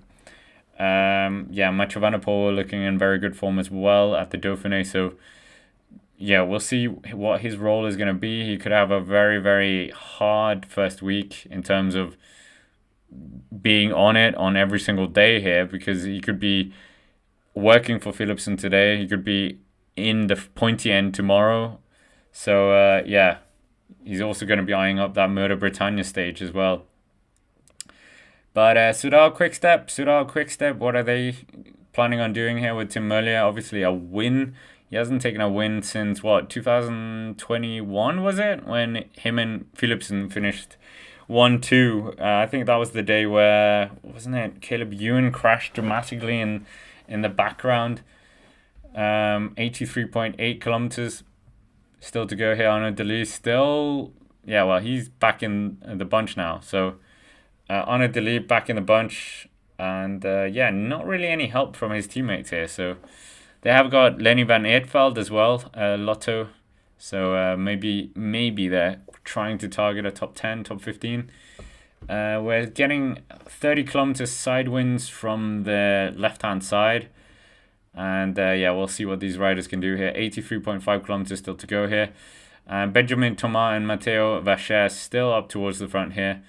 Almost a minute now, so they built up their advantage a bit more here. Almost a minute, so not too bad for these two riders. 83.3 kilometers, and yeah, we'll see how far they can get into this race as well. But for the time being, it's not too bad, is it? Not too bad for them.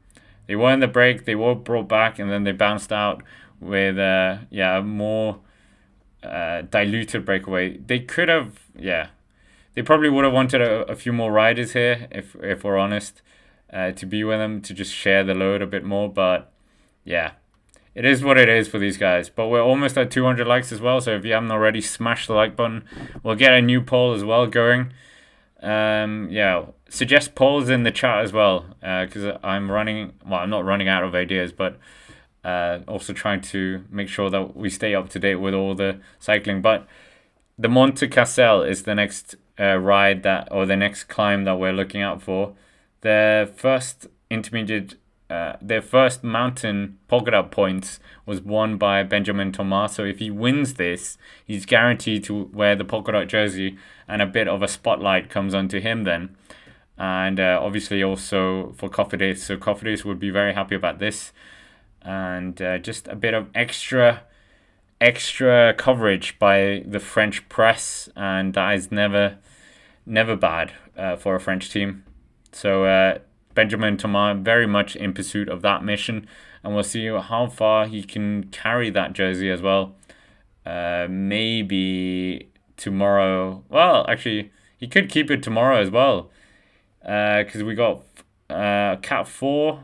Then towards the end we got a Cat 3, 2 Cat 3s and a Cat 4. So he needs to win one of the Cat 3s if he's going to keep it here, or it needs to be split between a lot of riders. So maybe he could wear it for a few days. Maybe.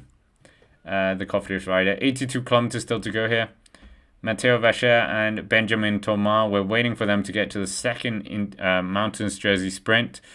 And yeah, we're seeing Yori Mayus getting interviewed at the start of the stage as well.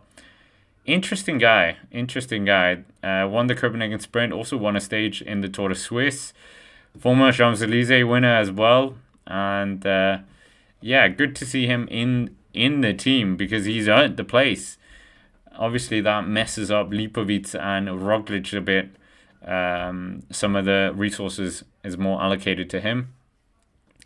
But they could maybe be okay with that. Maybe being part of the sprint lead out to some extent for Roglic and Lipovic will actually help them in the positioning battle.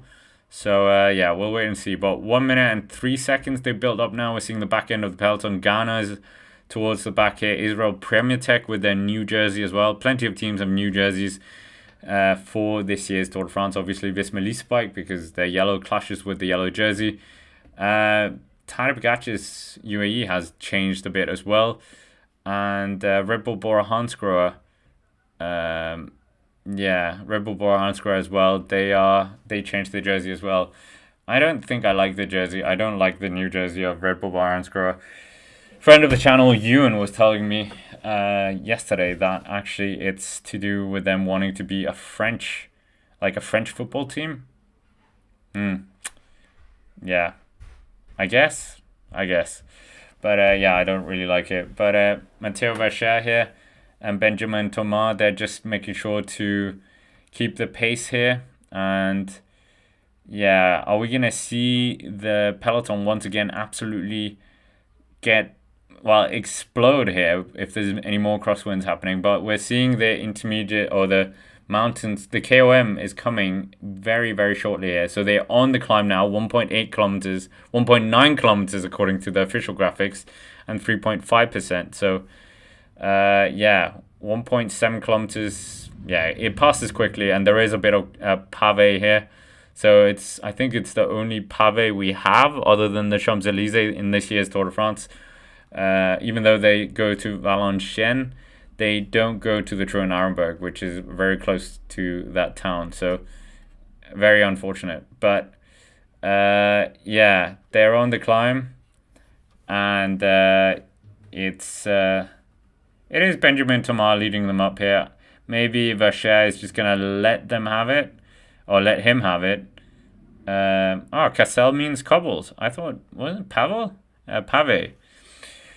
Ghana is definitely going to be a rider to watch here in terms of how that crash earlier kind of hinders him or affects him over the next few days.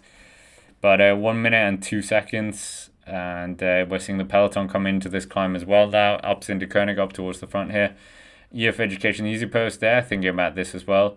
And we got Lidl Trek here up towards the front with Quinn Simmons showing off that red, white, and blue. And Soudal Quickstep, they're keeping Remco Evenepoel up towards the front as well. So bit of nervousness here for the peloton. They're not completely, relaxing now. They are just doing everything. Ghana's just hurting a lot here. But the riders have 1 kilometer left, the two front riders of Thomas and Vacher. So, who's going to be taking this? I hope it's Thomas. He's pedaling he looks a lot more relaxed here in his pedaling style than Vacher. So, I think Thomas is probably going to pounce on him. Pascal Ackermann, he's in the cars here. So, the German who has never won a stage in the Tour de France, but has won in the Vuelta and Giro, if I'm not mistaken. 800 meters to go here of the second mountain sprint, or the mountains points. And only the second Castres climb of this year's Tour de France. Obviously, there's so many Castres climbs still to come here. And it's going to be between two French guys. If you bet on that, I think you probably get quite low odds, because the French like to be very visible, and that polka dot jersey is a very easy target to get early on. Great to have so many familiar names in the chat. Carousel Vertigo, Alan, and let us know who you think is going to win in the chat as well. Many of you going for Binyam Gamay in terms of the green jersey, and not many for Tim Merlier here, but less than 500 meters to go here. Vacher, has he done enough to get a point here? Is he going to be challenging Benjamin Thomas? I don't think. Well, now Benjamin Thomas is not looking as comfortable. Oh, he goes. So, I think polka dot jersey is going to be decided right now. Cofidis definitely need this. And, unfortunately, Vacher, I think he's going to be playing second fiddle to Benjamin Thomas. Such a established track rider, a lot of prizes to his name, Benjamin Thomas, he's looking around like it's a track sprint here. This is nervous times there, and they're going all out. Bit of deviation there in the sprint, but this is a fiery sprint by these two. Vacher, I think he's got the better of him potentially. Oh my goodness, we had a crash there. Oh my goodness, that was probably the best sprint we will ever see for a Cat 4 climb. What a sprint that was. And it ended in a crash. That was something else. That was absolutely something else. Wowza.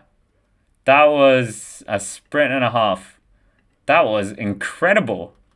A few of you saying wet paint. That was crazy. I've never seen the intensity like that in a intermediate sprint like that, or not intermediate sprint, Cat 4 climb. It wasn't even an intermediate sprint, but wow. wow. That was something else, wasn't it?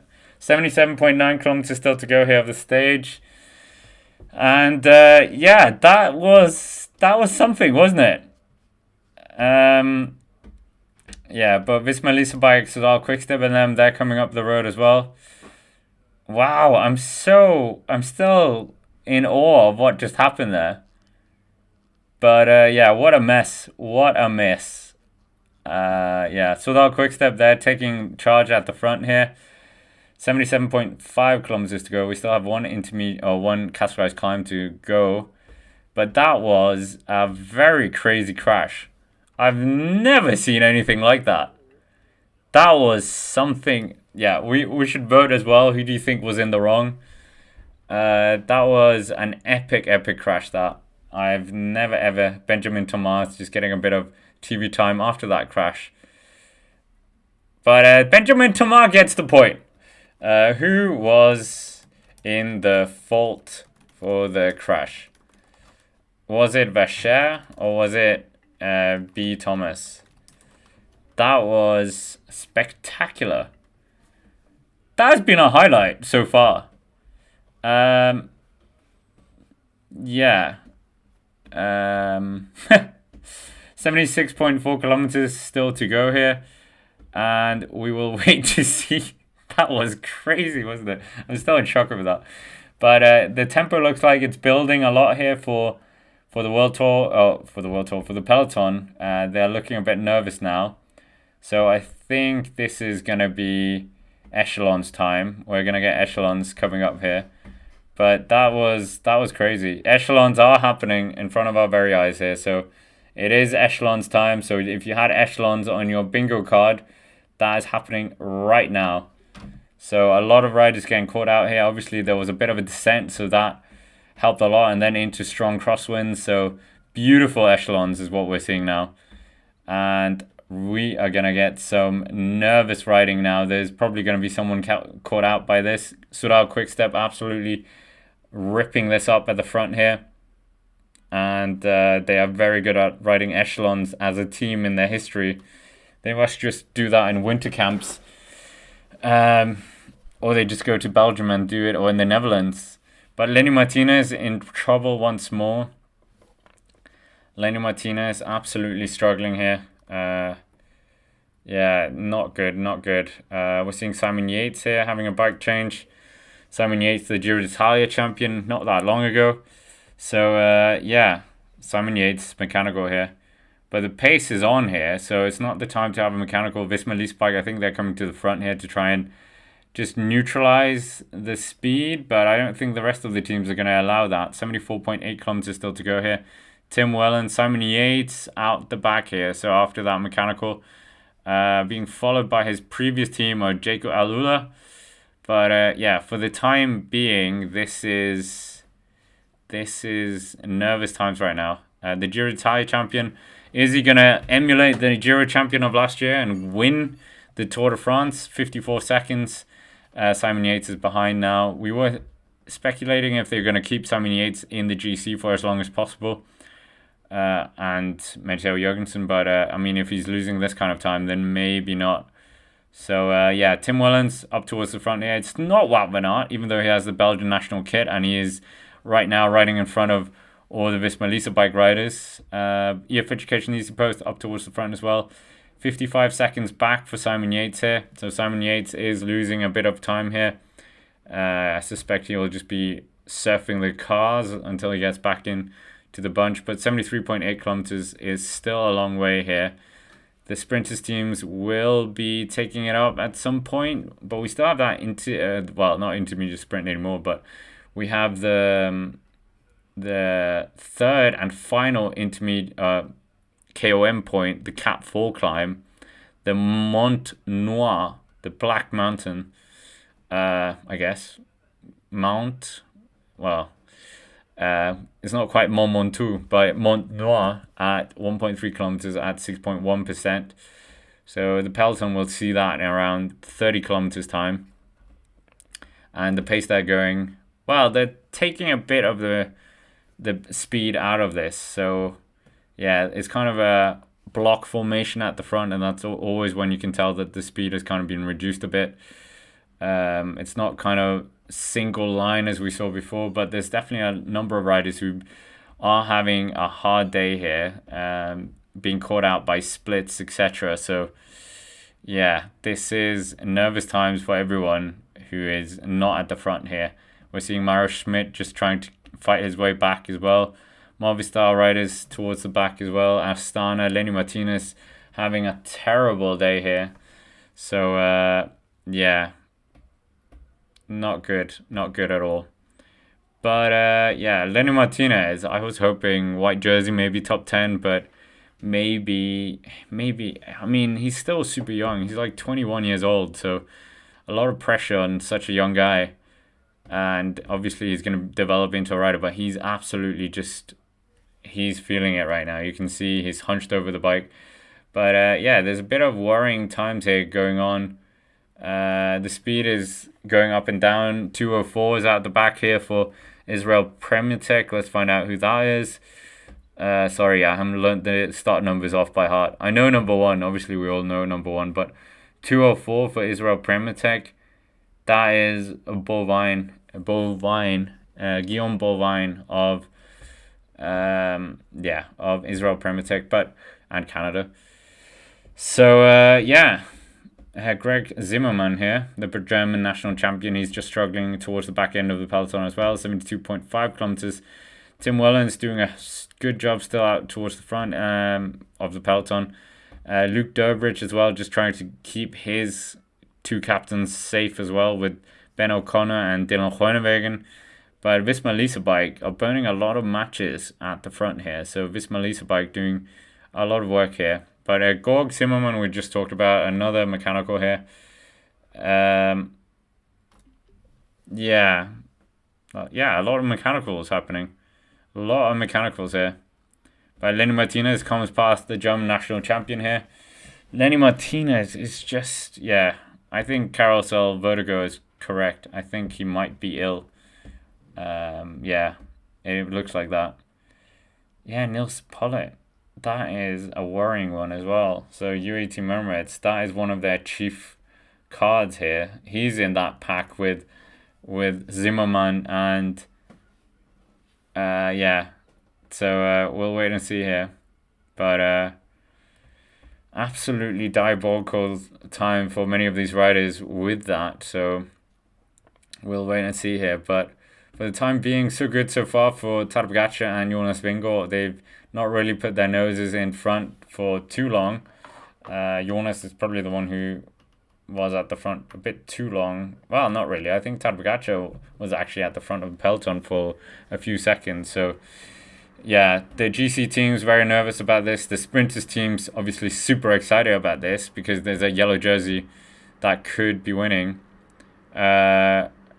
Yeah, so we will wait and see if it is going to be... Well, obviously it's going to be a sprinter winning today. They're not going to allow a yellow jersey opportunity that they rarely get a slip out through the hands. So it is going to be interesting, this. Yeah. Lenny Martinez, I don't think it's going to be a top 10 now. Maybe he can recover deep into the race, just have a few easier days and then recover, and then can be there when the terrain goes uphill, and maybe he can get a stage win out of this. But yeah, it is what it is, really.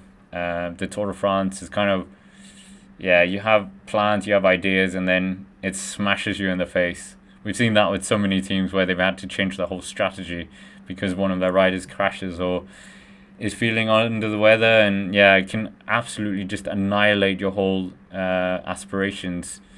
So we'll wait and see. But they have a lot of other cards. Bahrain victorious. They've got Santiago Butrago, obviously, and they've also got Phil Bauhaus, who might be in it here today. So yeah, it will be quite interesting to say the least. What Bahrain can get out of this Tour de France. They have Matej Mohoric as well in here, so yeah, we'll wait and see. But yeah, the final Castro-Ice climb is coming shortly. Oh no, Ghana out. Is that the thing? Oh no, guys, you just, because I've got commercials on my stream, and oh no, Ghana out. That's not. Oh no. We didn't want Ghana out. Oh, that's a shame. Filippo Ganna, that was eyeing up that flat time trial later in northern France. That's a shame. That's going to be a big loss here for Ineos. He was kind of the man that they're kind of relying on for that stage win. What a shame. That is gutting. Ghana. So, yeah. What a shame. Yeah, that crash absolutely just... yeah. What could have been for Ghana, but yeah, he'll have to recover, and never taken a stage win in the Tour de France as well. That's kind of one of the things that he needs to tick off. We know he has such a great palmarès, of course. We don't need to, we don't need to justify his palmarès. Yeah. But, Ghana. That is sad. Ghana is no longer in the Tour de France. Who would have thought that was going to be our first rider to leave the race? Ghana. Welcome to everyone who's subscribed as well today, and we'll make sure to show your names on that. And if you haven't already, smash the subscribe button, and you'll see your name flash up, I think. But yeah, we're still mourning the loss of Ghana here. He did crash earlier, yeah, that's true. But 67.9 kilometers to go here. 67.9 kilometers. And Filippo Ganna, I'm still talking about it. That's a shame. I think we're seeing Warren Barguil towards the back here. I saw him yesterday. He's actually a subscriber of the Cycling Dane, of all the people. I don't think he's watching the stream right now. But Warren Barguil, part of that Picnic Personnel team. But 67.6 kilometers still to go here. Louis Aski, we're seeing him as well. Debutant at the Tour de France. So, this is interesting, isn't it? Very interesting. Are we going to see a stage win from any of the non-big favorites here in terms of the thing? But, this is bad. This is bad. Let's change the poll as well. Do you think Ineos will win a stage? Will Ghana out? So will Ineos win a stage this year? Yes or no? I mean, you could say no and mean that they mean win multiple stages, but obviously we don't mean it like that.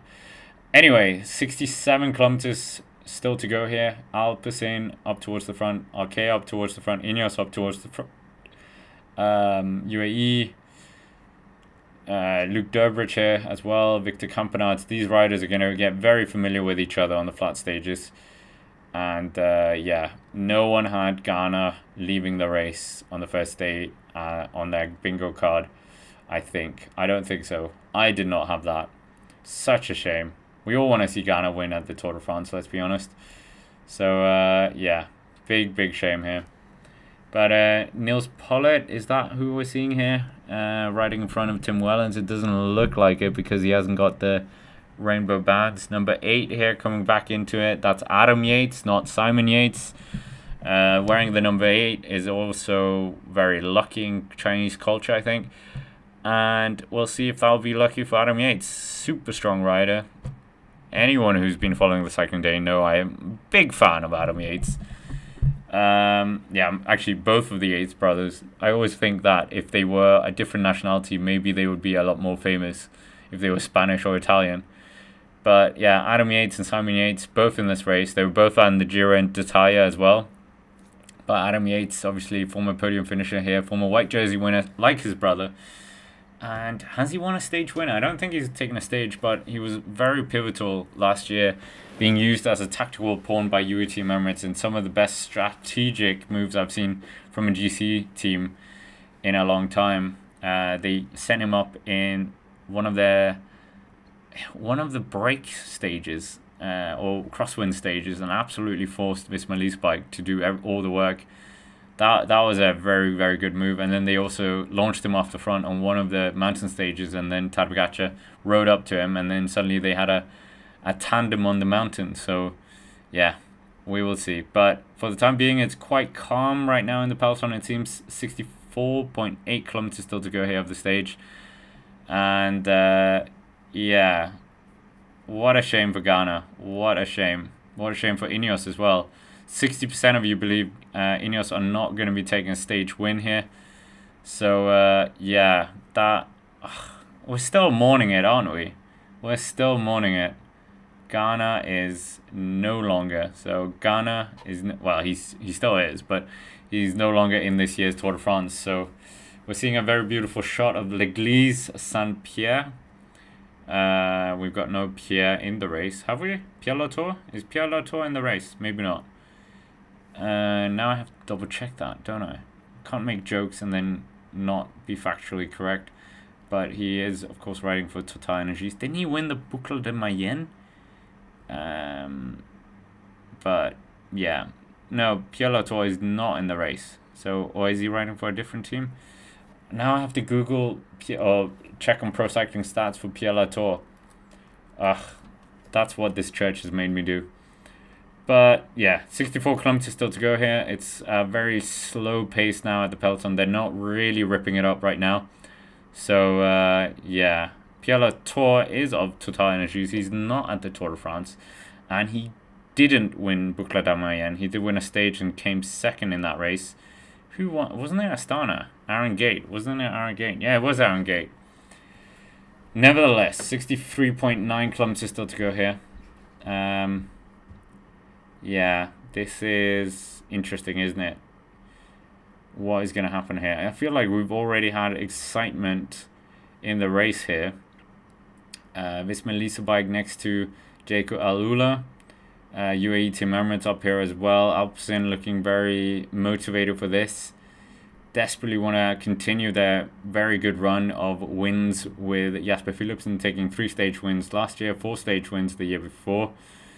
And yeah, he's been a very, very consistent performer, to say the least, in the Tour de France. Oh, Mara Schmidt just had a bit of a weird bump. I think he just hit an unexpected pothole. Not plot hole. Plot twist. Ghana crashes. No one wanted that. Yeah, anyway, we are just seeing what's going to happen here. It's very slow at the front now, so no one's really just injecting the pace here. We are still like a few kilometers away before the sprinters teams really just rip it up here. There's no breakaway out in front, so there's no incentive for that really. So yeah, I don't see the sprinters teams being, or anyone being too motivated right now to really rip it up, because there's still a lot of riding to come for many of these guys.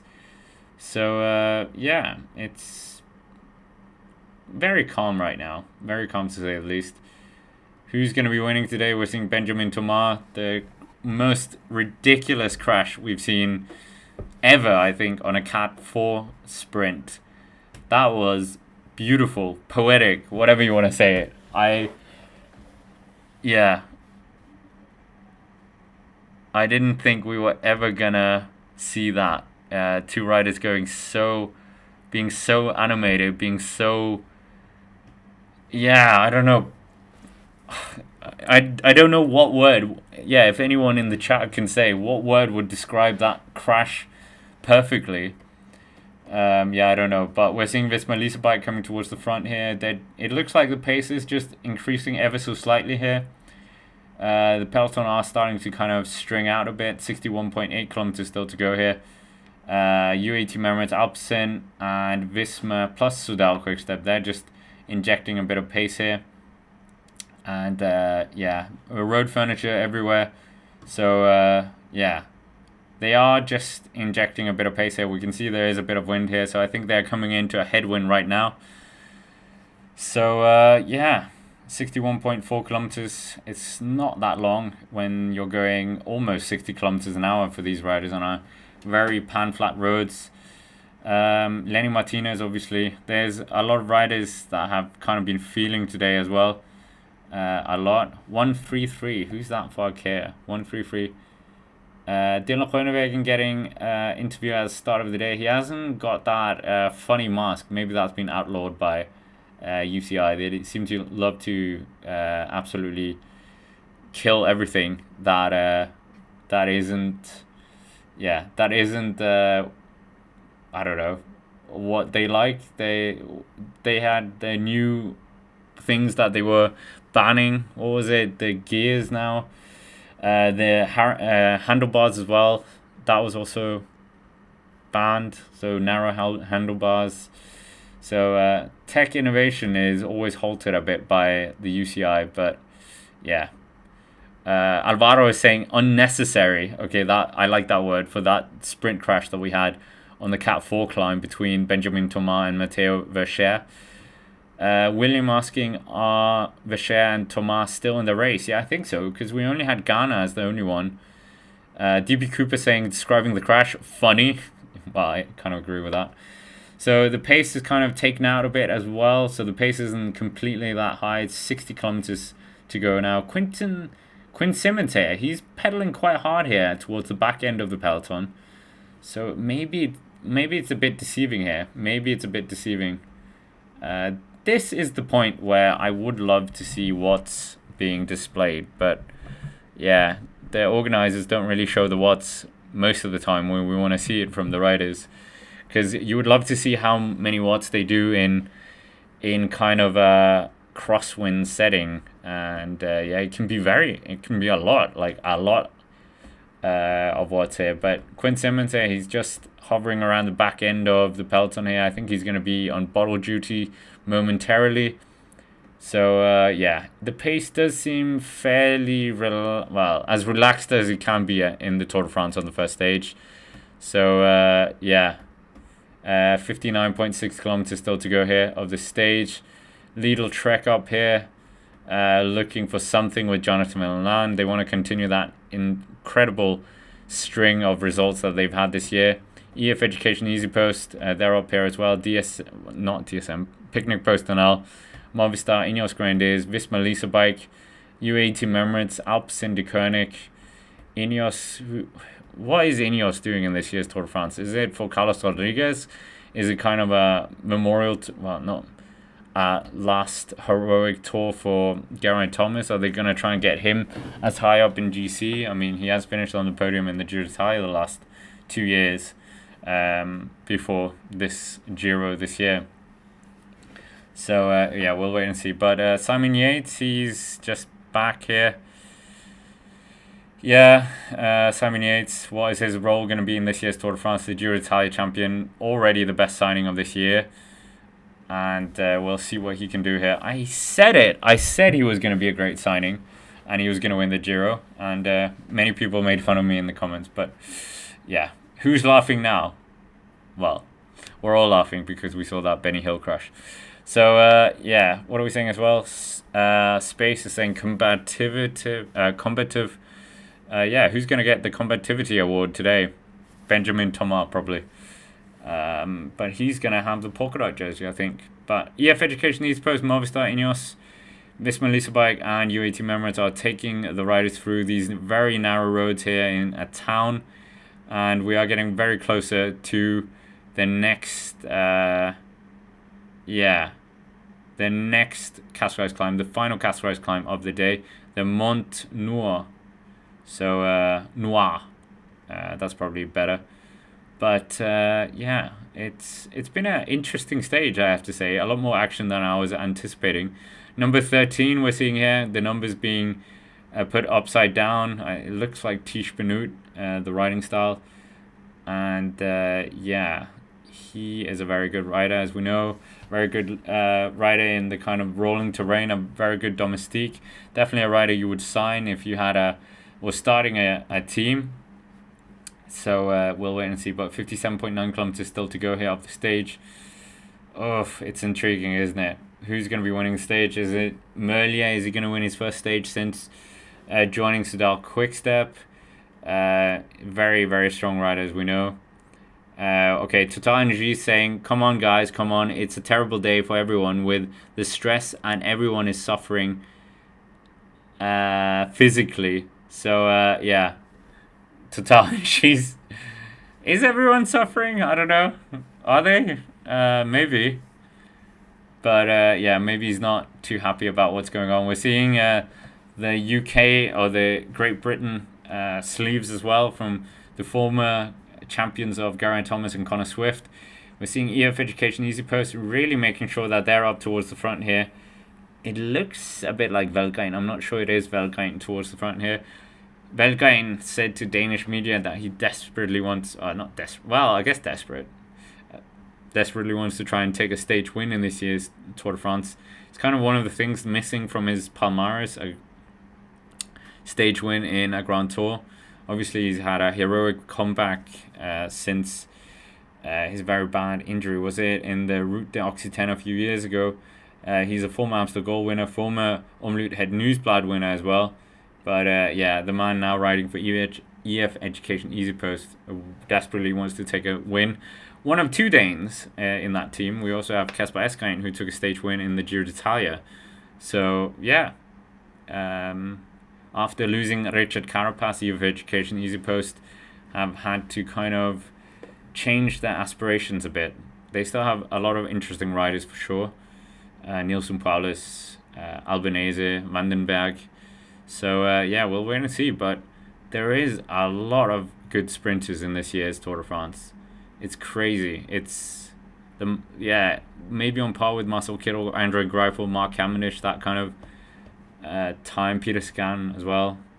So yeah, we'll see. Yates is about 34 seconds down here. The pace is around 54 kilometers an hour, but it does seem like they're in a bit of a descent here. It's still UAT Mermaids, EF Education Easy Post, and Movistar with Ineos Grenadiers, Visma Lease Bike, and UAE, and Totals, I guess. So the ones I thought was UAE was actually Totals. Still these riders keeping at the front here, just making sure they're not caught out by any crosswinds. Yeah, with a number of crashes here, and I can't believe Ghana is out. That, guys, I know I'm processing it. That's what's happening. I'm still thinking Ghana is gonna be there for the time trial stage, but obviously that's not happening now. It's done. It's fiction. But yeah, make sure to drink, everyone. Keep hydrated. I'm telling myself that as well. But yeah, we're out in lovely, lovely French countryside in the north of France, and they're making their way back towards Lille, part of the Grand Pantenza, and they are going to be in a number of places around this area. No cobbles other than that Mont Cassel. I think that's the only cobbles that we actually do in the Grand Pantenza.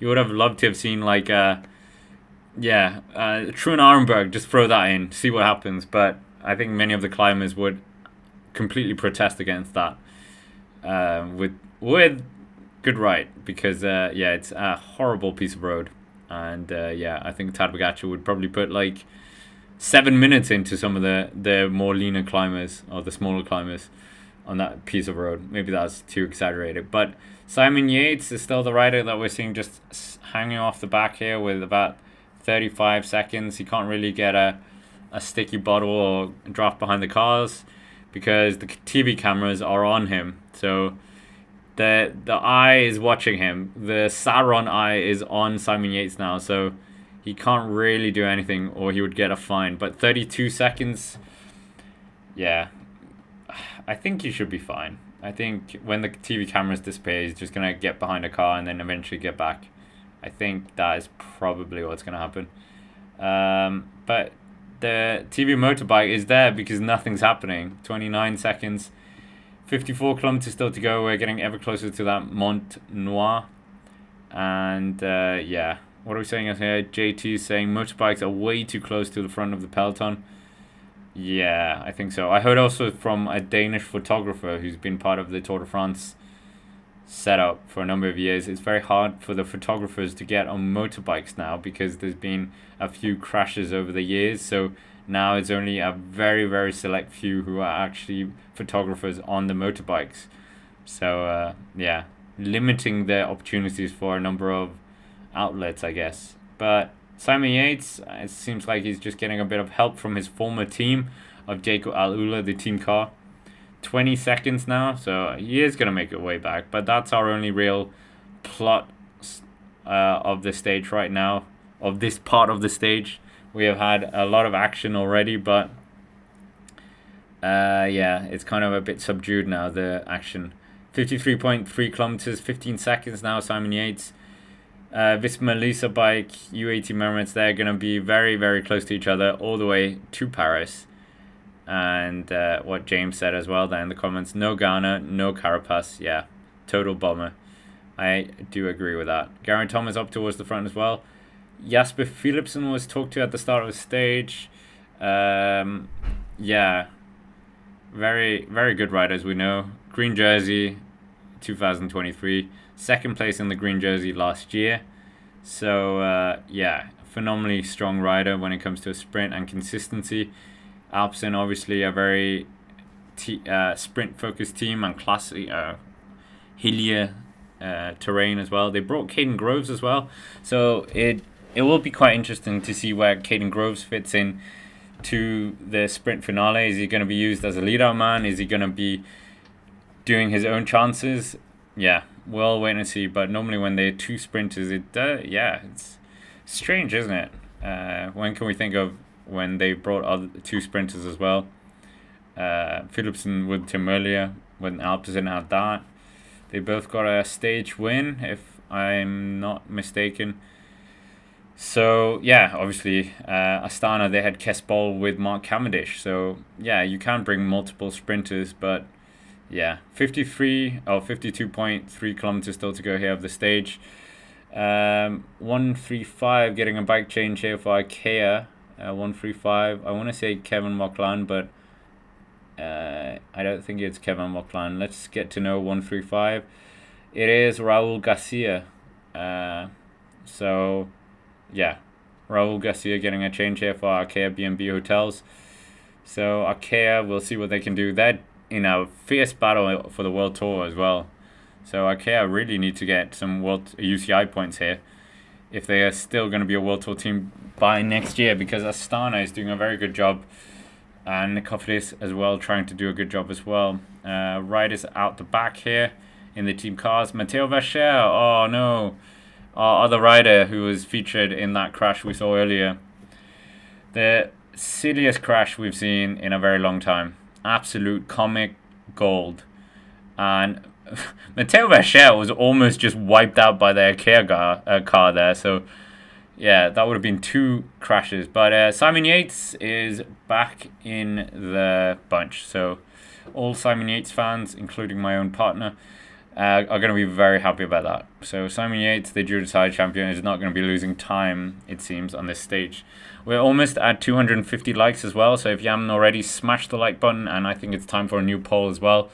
Great to have 500 people in the chat, and yeah, very close poll actually. We'll give it a bit of time, this poll, because you're almost at 300 people voting, and it's 51 to no and 49 yes. So it's a very close poll here. Our first close poll of this year. So the question is, will Ineos Grenadiers win a stage this year with Ghana out? So obviously they have a number of good riders in there. Tien Arendsman, Geraint Thomas. We already saw Connor Swift as well. I almost said Narvaez, but obviously they lost Narvaez. They've lost so many good riders over the years. So, yeah. But for the time being, Vacher is out the back here. Vacher is out the back. So, one of the breakaway heroes producing comic gold. And, yeah, out the back here. But Visma Lisa Bike is up towards the front here. Are they going to be able to do something here? They're desperately trying to think how they can get rid of Tadej Pogacar, the world champion. And yeah, what are we saying? One eerie one. How about Binny? We haven't talked about Binny, and normally no news is good news in these kind of stages. So you only really want to hear about your favorite sprinter when it comes to the last 5K or 1K. We're seeing Niels Pollard here just doing a bit of a grimace. We saw him struggling a bit early on. But yeah, he's back in where he should be. We're seeing Jonas Vingegaard as well. The Dane with that Bukma Danish helmet. Tadej Pogacar not far behind as well, or far from him. Jasper Stuyven up there as well. Obviously, he's kind of looking for Jonathan Milan's chances. Mathieu van der Poel as well. Danny van Poppel, the Dutch national champion. So many big names here. Matteo Trentin, the former European champion and stage winner of the Tour de France in the past as well, riding for Tour de Pro Cycling. They're thinking about Alberto Dainese in this sprint, but 49.7 kilometers to go here. Victor Campenaerts, former hour record holder and stage winner last year in the Tour as well. But now he's got a very different role, the Belgian, and actually subscriber of the Cycling Dane. Yeah, weird coincidence that. But yeah, he's another one who's not checking out this live stream for sure. He can't. What is he going to do? Like, he's checking in by the radio. 49.3 kilometers. Nils Pollitt, Victor Campenaerts. I think this is Pavel Sivakov towards the front as well. So the Franco-Russian is, towards the front here. Not really the place you would want him to go, to be, or use him. That's what I mean. But yeah, it's good nonetheless here. 49 kilometers still to go here. We are getting ever closer to that. The Mont Noir. Mont Noir is what we were talking about. We'll see if that's going to happen. Mont Noir. It's interesting, isn't it? Mont Noir, 1.3 kilometers, 6.1%. So it's a bit harder than the climb we had before. But the climb we had before was on cobbles. So, yeah. We're probably not going to get such a crazy crash. Sorry, guys. We're still dwelling on the insane Cat 4 crash and Ghana crash and Ghana leaving the race. So those two are, yeah. Guys, it's a 50-50% poll right now. 400 of you almost have voted in that poll. So, if you haven't already, get involved in that. We're almost at 250 likes as well. So, smash the like button as well. Subscribe to the channel to help us out. And, 48 kilometers still to go here of the stage. 48 kilometers is all that's left of the stage here on the first stage of the Tour de France. Still 20 stages to go after this. And, we were talking about big names crashing out on the first stage. Bang. Bingo. But it was Ghana this time. It wasn't a GC guy.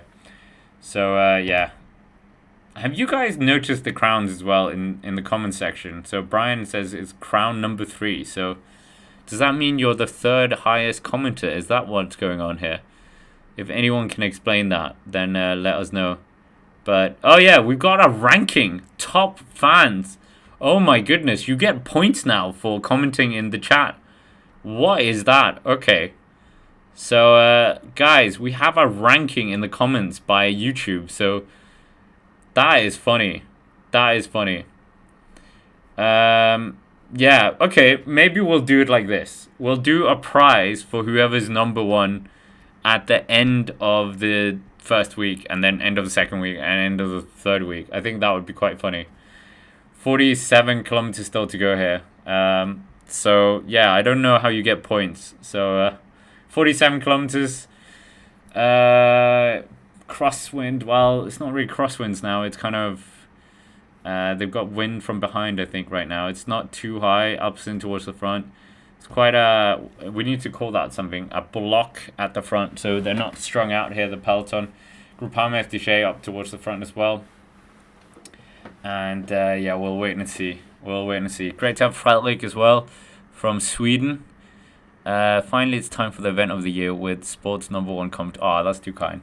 From a Swede as well, to a Dane. That's so nice. I'm not sure we have any Swedish guys in this year's Tour de France. I'd love to see it. You have to support your fellow Scandinavians. But they have got Jakob Sönnerqvist, who is ripping up the under-23 scene. So I'm sure he's going to be in Tour de France very soon. 46.3 kilometers. We're about 1 point... I think they're on the climb now. Yeah, they're on the climb. The Mont Noir. 1.3 kilometers, 6.4%. So it's even more than Pro Cycling Stats are saying. So, there you go. There you go. They're on the climb now. And interesting this. Are we going to get potentially Groupama doing something here? Who's looking for this?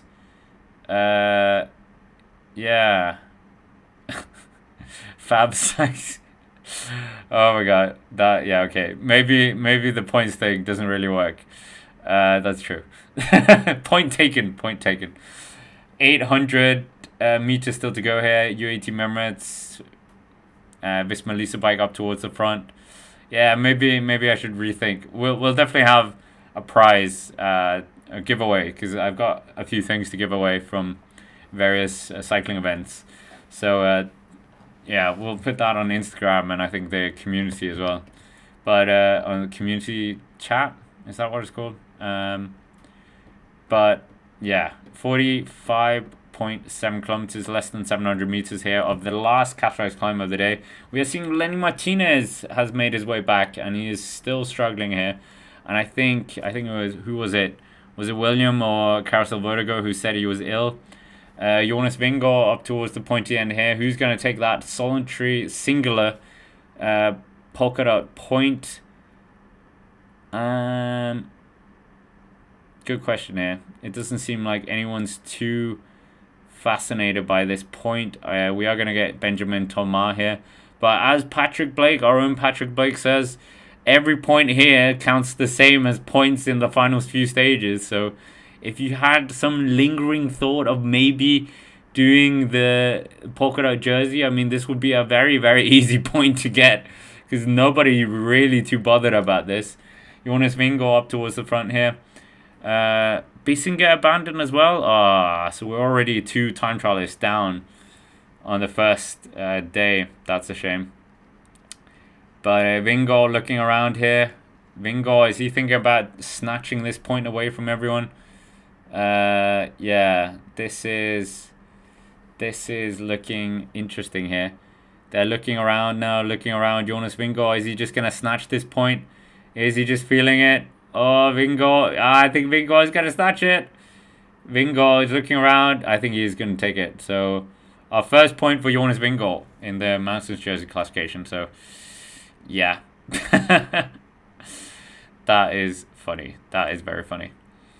So, yeah, we need to rethink this competition. We're not going to do chat one because, yes, you can just spam. Point taken by Fab Cycling. Very good point. But Jonas Vingegaard is in the mountains competition already. So, yeah. Jonas Vingegaard taking a sprint. Just looking around. Everyone looking at the 2-time Tour de France champion. And, yeah, that was a funny moment, no? Jonas Vingegaard winning a Cat 4 sprint on stage 1. That was not on my bingo card for this stage as well. I think we should do actual could happen thing here. Oh no! Crash! Oh no. Oh no, it was the Bissinger crash from earlier. I think. So Bissinger out of the race. So yeah, Visma Lisa bike, 44 kilometers still to go here over the stage. Lotto still up here. We're getting Jaco El Ula rider out the back here. Who is this? Number 2127. Bike change. Another bike change. There's been a lot of bike changes. I think there's a lot of mechanics who, yeah, didn't really do anything. Well, obviously, the mechanics are the unsung heroes of this. The backroom staff of these teams do so much work. They clean the bikes. They're like new bikes. Oh no, Lenny Martinez. Lenny Martinez is still, he's out the back. He's struggling here. He didn't crash, so we had the theory going around in the comments that he's potentially has some illness. Obviously, it's very hard for these riders. Any person could sneeze at them and suddenly, ill. But yeah, we'll wait and see here. But the poll is super tight here. I think we should get a new poll. We're almost 500 people. So, yeah.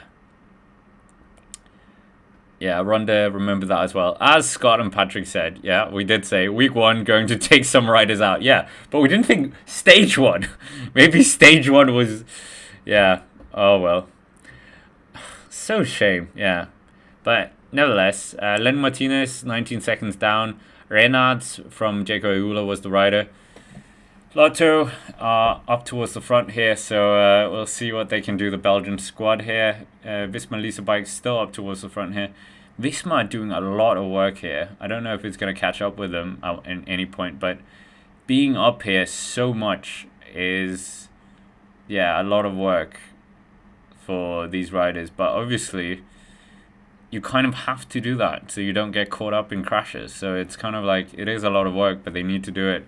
But they need to kind of keep their the climbers out of harm's way as well. So yeah, it's what Affini and Campenaerts are kind of brought in for now to the team. So we will wait and see. We will wait and see here. But Lenny Martinez is struggling a lot here. He's absolutely struggling. So sad to see. We will wait and see here, but 41.9 kilometers still to go here. Lenny Martinez, he is going to make its way into the bunch here for sure, but it's just like how much of this is how much has been taken out of him as well, with all these efforts to try and chase back on. So yeah, we'll wait and see. But we're almost at 300 likes as well. We're only 23 likes away from that. We'll get a new poll going as well. Yeah, wow. Interesting, no? Absolutely interesting. Who will finish third? Let's say that in the GC this year. So who do you think is going to be finishing third? Let's put some candidates. Remco Evenepoel, Roglic, or other. Let's do that. Who do you think is going to finish third? Obviously, I haven't put Vingegaard or Tadej Pogacar. We all assume that they're going to finish 1, 2. What order? We don't know. 41 kilometers still to go here. Lenny Martinez, he's very close to getting back here. That European champion, Tim Merlier. Yeah. Actually saw him in Spain in January, and he was going to the bathroom in the woods. So it was quite funny because his European Championships jersey sticks out. So can't really hide when he's going for a nature break on his training ride. We're seeing the Kazakh national champion as well, Fedorov. Yeah, I think kind of the next generation of bit of argy-bargy going on there. Bit of argy-bargy here. One of the Red Bull riders just kind of moved into non-road territory, and that's not really what you want to see. Ineos Grenadiers towards the front with Visma, Groupama FDJ with that new kit. Who else have we got? It's very calm now. It's super calm now. We've got 40 kilometers to go here. 40 kilometers to go. And we're voting right now on who you think is going to be third. It's a very close poll, this, because no one's really going for one candidate. Obviously, other could mean Tadej Pogacar, Vingegaard. It could mean Lipovic. It could mean Geraint Thomas. It could mean Simon Yates, Adam Yates. If the guy you believe is going to be finished third is not there and it's part of the other, please let us know who you think is going to be the other. But we still got 40 kilometers to go here. We're seeing the riders from the helicopter shot. Nothing really too exciting happening right now. And there's plenty of riders looking to grab that yellow jersey. Ooh, wait, what's happening now? Elmar Reinhardt. Mechanic is just adjusting the saddle here. So a lot of nervous moments here for bikes and mechanicals, etc., etc. But yeah, do you think Roglic is even going to finish this year's Tour de France? That is a big question as well. 2020, he finishes second to Tadej Pogacar after that incredible time trial by Tadej Pogacar. Then in 2021, crashes out, and in 2022, pivotal in breaking Tadej Pogacar on the Col de Granon. So he did a phenomenal effort there for Vingegaard and the team, but then crashing out on that. 2023 didn't go to the Tour de France, obviously. Then changed his team. Oh well, he won the Giro, and then changed his team to Red Bull Bora Hansgrohe. And then last year crashing out on a very unfortunate crash because of road furniture to some extent. That kind of caused the rider in front of him to crash, and he was just wrong place at wrong time. So very unlucky few years for Roglic and the Tour de France, and 39 kilometers to go here.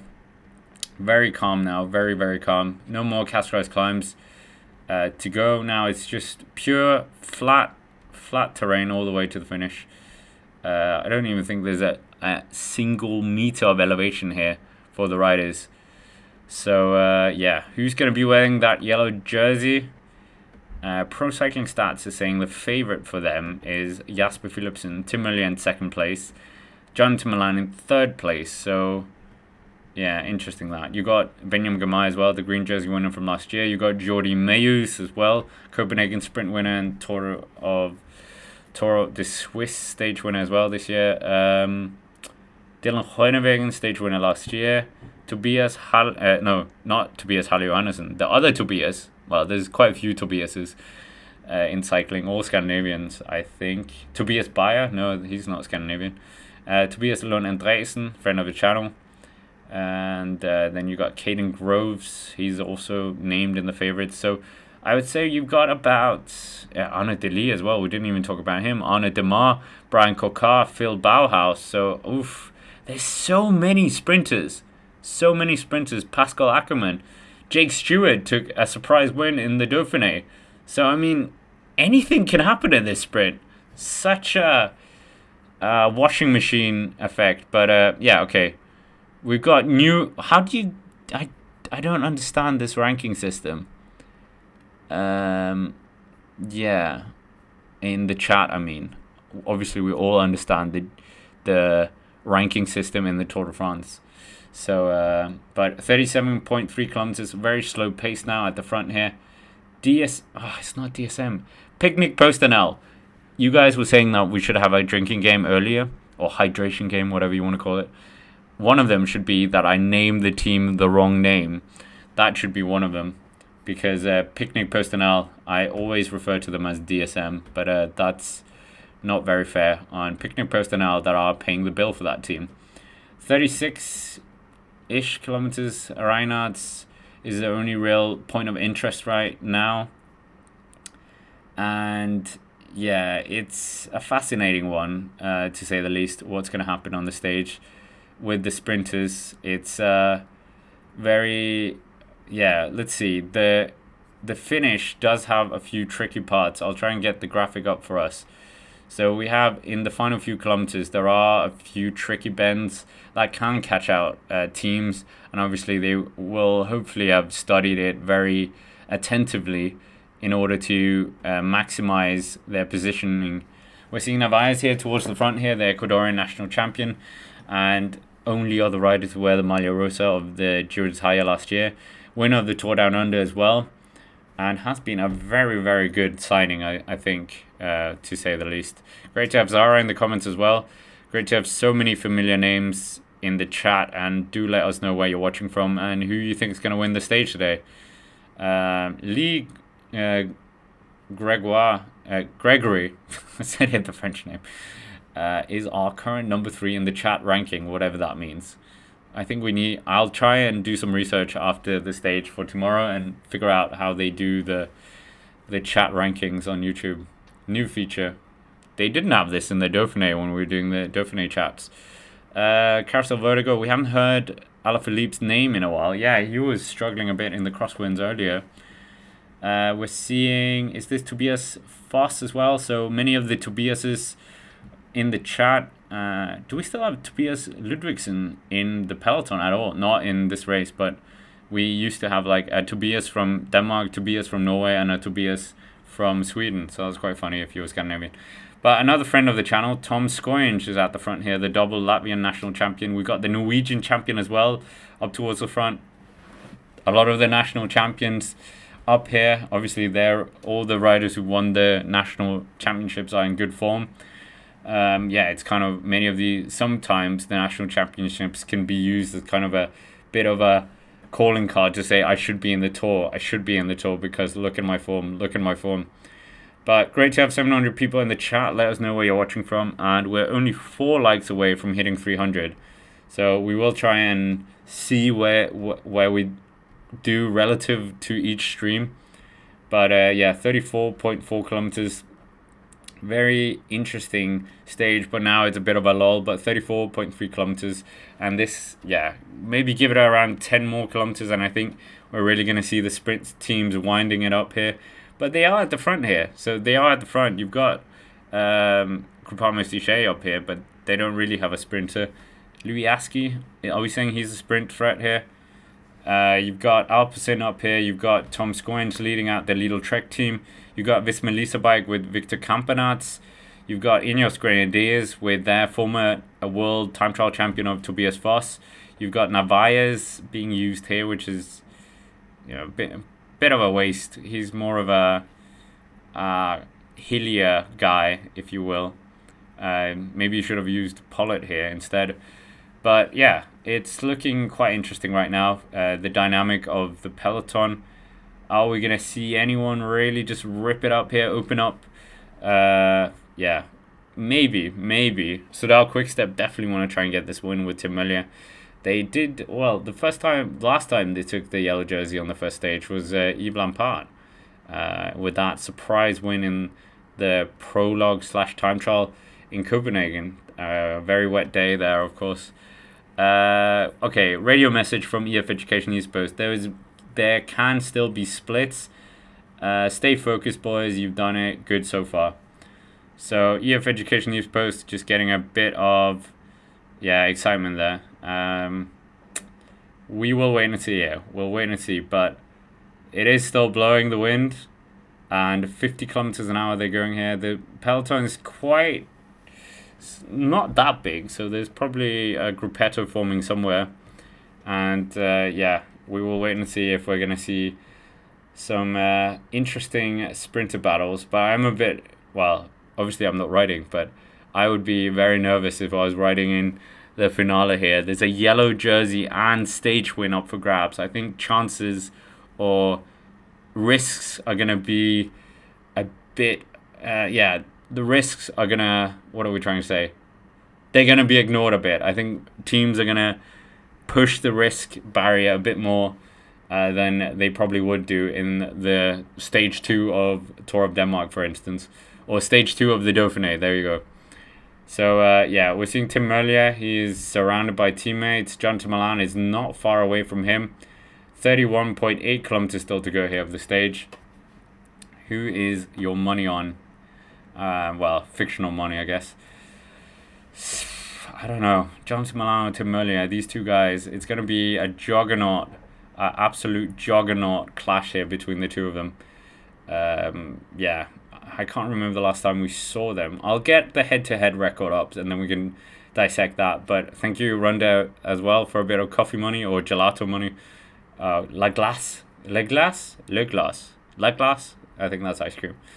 But Quinn Simmons here, the American national champion, he's just getting to the front here. Such a strong rider. And he's going to be an absolute weapon for Jonathan Milan here. So, Niels Pollitt, he comes to the front here with Tim Wellens on his wheel. This dynamic duo is going to try and do something here. We've got Israel Primitek here also in the mix.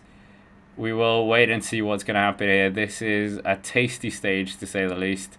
Are we going to see these riders ripping it up completely? Are we going to see any late attacks? Probably not. I think it's all in now for it's all in for the sprinters now. I don't think anyone is going to try and chance it here. You always want to see kind of the Taylor Phinney chance that he used to do, but I don't think anyone is doing that anymore. Sometimes it paid off, sometimes it didn't. I'm still perplexed what this YouTube ranking is for us, but yeah. Anyway, we're seeing, the peloton are still doing very well here to just keep it, keep it under control. 30 kilometers still to go. It's going to be 30 kilometers that passes very quickly for us. And before you know it, we're going to be inside the last 5 kilometers and really see the tactics play out from the GC riders. Red Bull Bora Hansgrohe, they're also just aiding here in the help. And there is a bit of side wind here, but they are in a town now, so that will just help a bit here. So which town are they in now? They're just outside of Lille. So Lille, I don't, what would you call Lille? The capital of the north of France. Is that fair? I don't know if that's fair. But yeah, for the time being, we're seeing Benjamin Thomas, the man who's going to be wearing the polka dot jersey, if I'm not mistaken, if he didn't get relegated in that bizarre sprint that we saw earlier. but 29.4 kilometers still to go here of the stage. Who is going to be winning? That is the big question. Is it going to be Done to Milan? What are we saying? We need a poll for most competitive rider. Okay, I'll do that as well. Who are the names? So I think Remco Evenepoel won your poll. So yeah, for who's going to be finishing on the third step of the podium. Most competitive rider of the day. Van Sint Martensdijk, he was at the press conference yesterday for Intermarché, and there was a question asking that how does he feel that so many commentators were going to be struggling with his name every time he's in a breakaway, and he kind of laughed about that. Yeah, very, very long name, but it's actually not that hard to pronounce if you just break it down. Most competitive rider of the day. So we have a few options. B. Thomas. We have Matteo Vacher. Who else do we have? Who else excited us today? Competitive rider. Can you think of a rider that we're missing out? I'll just put other. So then we have categories there. But 28 kilometers still to go here. It's ticking down quite fast here. The riders just going quite fast through these more not countryside roads here. And it's going to be a sprint now. I can't see anything happening, but I am a bit worried that in that finale where it is quite tense, we could maybe see a crash, because risks are taken, and I think risks are taken a bit more. Do you remember the one in Harrogate where Mark Cavendish was darting out and tried to do something here? Where he was reaching out for the yellow jersey and kind of crashed. Well, he didn't kind of crash, he crashed. So I think it's very tense on the first stage when it's a sprint stage. A sprint stage is always tense, but even more so when it's the first stage, when there's a yellow jersey and stage win up for grab. But we're seeing 27.6 kilometers still to go here of the stage. Are we going to see a stage win from Intermarché, from Alpecin, from Soudal Quickstep, from Lidl Trek, from Israel Premier Tech? There's plenty of options to go around. So yeah, Bahrain victorious even with Phil Bauhaus. We will wait and see. But for the time being, it's looking quite good here for a sprint finish. The calm before the storm is what we're experiencing right now. Plenty of sprinters teams. You guys are saying other. So if you're saying other, please let us know which rider you think should get the competitivity award. I can't remember who decides that for the Tour de France. Isn't it a jury to some extent, or is it voted on by the fans like they do in Formula 1? But right now we're seeing Movistar towards the front. Obviously they have got I actually think it's one of the most interesting squads outside the kind of the big favorite teams. Obviously they've had a double podium in the past in the Tour de France with Valverde and Nairo Quintana a few years ago, and many years ago. But in this team they've got Enric Mas, who looked very good, and it has been looking very solid. So he will try and target a top 5. You've got Pablo Castrillo as well. He was very good at a Vuelta a España and could maybe get stage wins if the... Oh, wait. Another mechanical. Is this Reinhardt again? This is crazy. Another mechanical. Or did something just get... something got caught in his wheel. I don't think it's Reinhardt. So something just got caught. Yeah, Luke Plapp. There we go. It wasn't Reinhardt. That would have been very bad luck if it was him again. We'll see what Luke Plapp can do as well. Kind of like a joker card to some extent. Tim Wellens, we're seeing him in that Belgian national kit here. Visma Leasebike, Alpecin, UAE, they're all towards the front. Ineos as well. Ineos doing Ineos Grenadiers things. Ineos, what can they do in this year's? These roundabouts are a bit nervous. So, we'll wait and see. But Lidl Trek, they had a bit of bother earlier with Thibaut Ness I think it was a mechanical not coming down, but Little Trek, a very exciting squad with a lot of possibilities for stage wins. I think Matthias Skelmos Jensen, who we're seeing right now, GC aspirations. I mean, he did finish top 5 in the Vuelta last year, but the Vuelta and the Tour de France, two different things. We're seeing Ivan Romeo. He's struggling a bit towards the back here. Uno X Mobility coming up towards the front. I think Romeo has a rear puncture here. So the national champion from Spain, he's just struggling a bit here. So yeah, 24.8 kilometers, ticking down fast the kilometers now. Uno X towards the front here. Are they thinking Manos Cort could win this? Or are they thinking Søren Varensholt? I can't quite place Søren Varensholt as a rider. Classics rider with a good sprint, can TT as well. Bit of an all-rounder to some extent. Lenny Martinez out the back as well, so Nightmare is continuing. I would not be surprised if Lenny Martinez abandons the race today. What are we saying? Didn't he get tangled up with Simon Gerrans, Scott? Who? Let me know, Paddy. Who got tangled up with Simon Gerrans? Movistar pushing on here. They are doing a very good job. So is Little Trek with Tom Scoinge. Very strong riders, we know. Former podium finisher in Strade Bianchi. DB Cooper. Scott, didn't you pick Lenny to win it? I think I picked him to win the polka dot and the white jersey, and that's looking very unrealistic right now. Isn't that what Warren Barguil did? Warren Barguil do the white jersey and the polka dot in the same year, or am I missing something? I think I'm confusing two things. But 23.6 kilometers still to go here. Another roundabout. Some of the riders getting caught out here completely.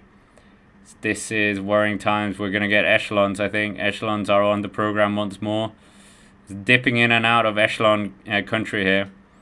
And yeah, great to have Zara and so many channel members in the chat as well. But right now, ooh, drop chain for Groupama FDJ. Groupama FDJ with Louis Aski. Ugh, that's a bad place. I don't even think it's a drop chain. It was broken derailleur, rear derailleur here. Yeah, that is ridiculously bad timing from him. Yeah, proper sidewind here. You can see it on the flags. So this is, yeah, oof, this is going to be bad. Potentially bad. You don't want to be on the wrong side of these echelons. I think many of the sprinters are very good at riding echelons as well. Often you see when echelons really happen, it's the sprint teams that dictate it and are towards the front. Biniam Gamay in there, Jasper Philipsen very close to his green jersey foe. And yeah, where have we got Jonathan Milan? Yeah, Jonathan Milan's in there as well. Where's the European champion? Coming around another roundabout. Yeah, these roundabouts must be super annoying. Yeah, they took a very long turn around this roundabout. So, yeah, 22.3 kilometers still to go here. The sprinters team are very firmly in control of this stage now. It's definitely going to do this.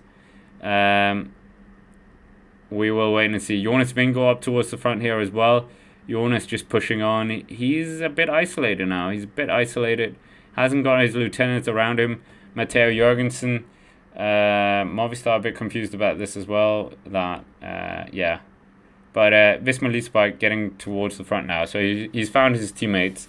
And now Visma Leasebike are more comfortable taking it up here. Making sure that they're towards the front. 21.9 kilometers still to go here. 21.9 kilometers. And we'll wait and see what's going to happen here. Are we going to see a stage win from Merlier, from Milan? Ooh, it's quite strung out now. I think, is this Israel Premitech rider stopping here? Israel Premitech rider stopping. It's, yeah, it's very, very daunting, this prospect for many of the GC riders now. But, yeah, this is very strung out now. Very strung out. Even Romeo, the Spanish national champion, is a minute down now. A minute down. So any hopes of him staying up towards the pointy end of the GC is not happening for sure. has a good TT on him. Axel Laurent's out the back as well, so riders dropping here. The Frenchman riding for Ineos Grenadiers. Remember when Ineos said they were going to try and win the Tour with a French rider? I don't think it's with Axel Laurent, if I'm honest. Right, okay, Paddy. Simon Gerrans and Cav. Okay, I got it. That was the entanglement in the, what was it, 2014 Tour de France? But yeah, we're seeing Visma Lease Bike up towards the front, Uno X towards the front, Movistar up towards the front, and yeah, Tadej Pogacar completely isolated, like you guys said. That is interesting. That is quite interesting. Obviously, he's very, very well versed at crosswinds in the bunch. Some people say he doesn't even need a team to win the Tour de France, but obviously that's not true. He has a very strong team around him, and they've been a pivotal part of his wins, for sure. Simon Yates out the back. So, yeah. I think maybe they're just going to do what we said and keep him out of GC and just make him peak for certain stages. And if they did that, that would be a very good tactic, for sure. If they could have Simon Yates ready for a mountain stage and be completely fresh, not having wasted too many bullets, staying in up there in GC contention for what? They would rather want a win, obviously. It's all eggs in the Jonas Vingegaard basket, and you really have to do that if you're trying to win, let's be honest. But Jasper Philipsen, is it Fredheim? Is that who they're working for, Uno X? I think it might be. So Fredheim might be the one. Yeah. So Uno X, they still haven't had a stage win. They have obviously worn the polka dot jersey. They wore the green jersey, both with Jonas Abrahamsson. They took the KOM on the Col de Tourmalet as well, 2 years ago with Tobias Halle Johannesson. So yeah, we'll wait and see. But Thibaut Ness out the back here. Matteo Vacher got the competitive rider. So yeah, there we go. We were wrong as a community. We only gave him 15% of you voted for him. So yeah, we'll wait and see what's gonna happen. But let's just do a simple one. Will Jonathan Milan win the stage? And also that means, will he wear the jersey? The yellow jersey. When's the last time we had an Italian wear the yellow jersey? Obviously Nibali is the last one to win it. But Visma Lease Bike, they're just putting everyone under a bit of pressure here. They are burning a lot of bullets here, I must say. Are they trying to get rid of the rest of the UAE team here? Is that what's happening here? Are they trying to put Tadej Pogacar under pressure? We did talk about that they had to think outside the box if they were going to do something here, but I think Tadej Pogacar would rise to this challenge, if I'm honest. But yeah, they are splitting the peloton here. They're absolutely just ripping it up now. So they're trying to do 200 IQ moves here on stage 1. So we love it. We enjoy it. So yeah, off the script here. So good riding here by Visma Lease Bike. I almost said Jumbo because a few of you have said Jumbo. But anything can happen still here. Is it going to be a sprinters one? Yeah, it's certainly looking more and more likely, and we will wait and see if Jonas Vingegaard can potentially put them under a bit of pressure here. But Vingegaard just flicking the elbow as well. They're really just putting work into this. So good showing here by Visma Lease Bike, but I don't know if this is too much. Yeah, riders being spat left, right, and center here, and breaking up everything. I don't know if this is a great tactic, but we'll wait and see. We'll see by the finishing line. Maybe they are just playing 200 IQ 3D chess or 4D chess. But they are splitting things up here. They are definitely splitting things up here. So Visma Lease Bike are doing a great job here at splitting the field up. So yeah, absolutely incredible riding here by Visma Lease Bike. They have the firepower, they have the terrain, they have the means to do it right now with so much wind as well. So crosswinds were flagged up in this earlier part of the tour, and it looks like it's come at the right time here. Absolutely crazy crosswinds now. Yeah, a lot of riders are going to be caught out by this. Movistar struggling with a few of their riders, but Visma Lease Bike very, very committed to this. Tadej Pogacar is still up there, but he is on his own here. So yeah, we'll see if they can do anything with this advantage that they got. But for the time being, it's an interesting tactical move here. Mathieu van der Poel up here as well. Jonas Vingegaard with rubbing elbows with Matteo Trentin. And yeah, let's see what happens here. 15 kilometers still to go here of the stage. This is interesting stuff here. Visma Lease Bike really throwing the cat amongst the pigeons here, doing everything they can to yeah, put UAE under some pressure. He's still got Tim Wellens up here as well.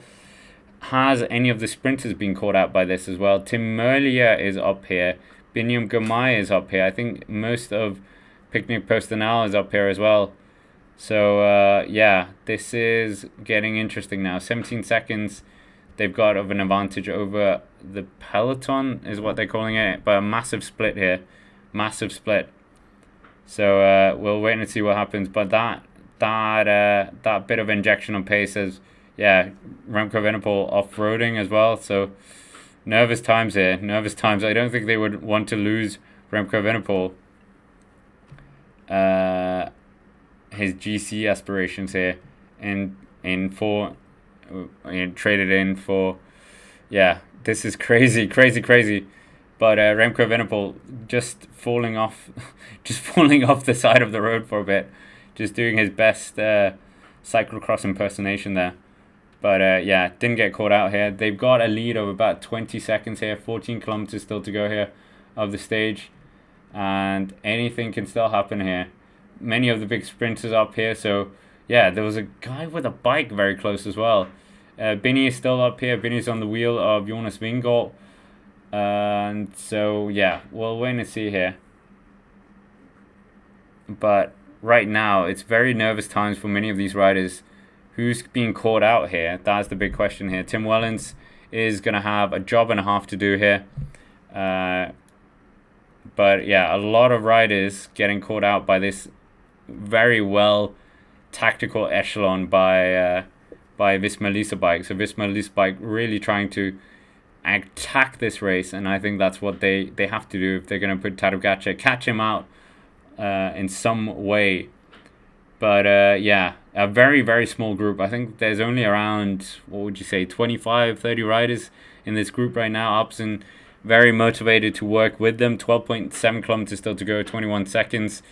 So yeah, Remco Evenepoel caught out here. Remco Evenepoel has caught out here. Has been caught out. And yeah, this is alarming stuff here for many of the GC riders. And Visma Lease Bike just putting on other riders under pressure here. So using as much of the terrain they could on a very flat day.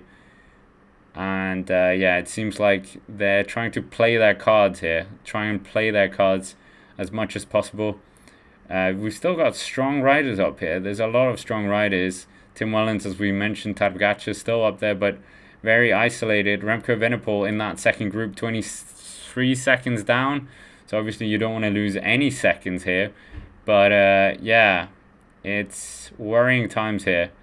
Visma Lease Bike, what a drill there. But we've got Tim Merlier also in that second group here. So they are just going to try and bring this back here.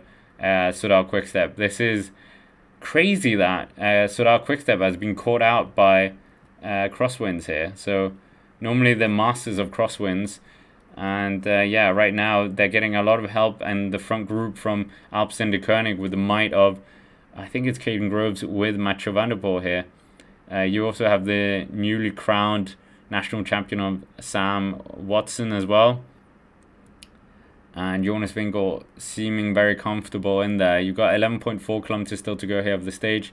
Tadej Pogacar still looking fairly comfortable as well. Biniam Girmay in there. Uno X have plenty of riders. EF Education Easy Post as well have plenty of personnel ready. Milan as well in that second group. So the two biggest favorites for this stage look like the yellow jersey might be escaping them if they can't close that gap here of 27 seconds here. Or is he in the other group? But Lidl Trek and Soudal Quickstep seem like they've completely been caught out here by that fantastic not Lidl Trek, by a fantastic move by Visma Lease Bike here. So Visma Lease Bike doing a fantastic job here to try and put the other teams under pressure. But I mean, for them it doesn't really matter with the sprinters. It's about getting rid of Tadej Pogacar. That is the guy that they want to try and put under pressure here. So yeah, anything can still happen. Tadej Pogacar is still fairly isolated, and yeah, it's looking fairly good now for Visma Lease Bike. We've got almost inside the last 10 kilometers here of the stage. Uno X still contributing to this as well. So a lot of the riders, or a lot of the teams, are very motivated to make this stick as well. So we'll wait and see. But Tim Wellens, he's taking part in this as well. So yeah, it's all guns blazing for these riders. Yeah, Benoot and Visma Lease Bike, they're really just trying to rip this up completely. So good riding by them. They're doing a really good job here, Visma Lease Bike. Really using that expertise that they have. The riders as well. But I just don't know if it'll be for nothing in a way. If they burn up all the matches tomorrow and then don't have the personnel to kind of defend here, I don't know if it was kind of... Are they being too aggressive too soon? Or am I being too cynical here? Great racing, let's be honest. But I'm thinking this is a 3-week race. It's not a 1-week race. You don't want to burn matches this early on. But yeah, Visma Lease Bike really taking it to every other team. Alaphilippe, he's apparently 1 minute and 56 seconds down. But yeah, absolutely gruesome echelon tactics here by Visma Lease Bike, and Upson de Koenig seem to be fine with this. And I mean, right now it could be Biniam Girmay versus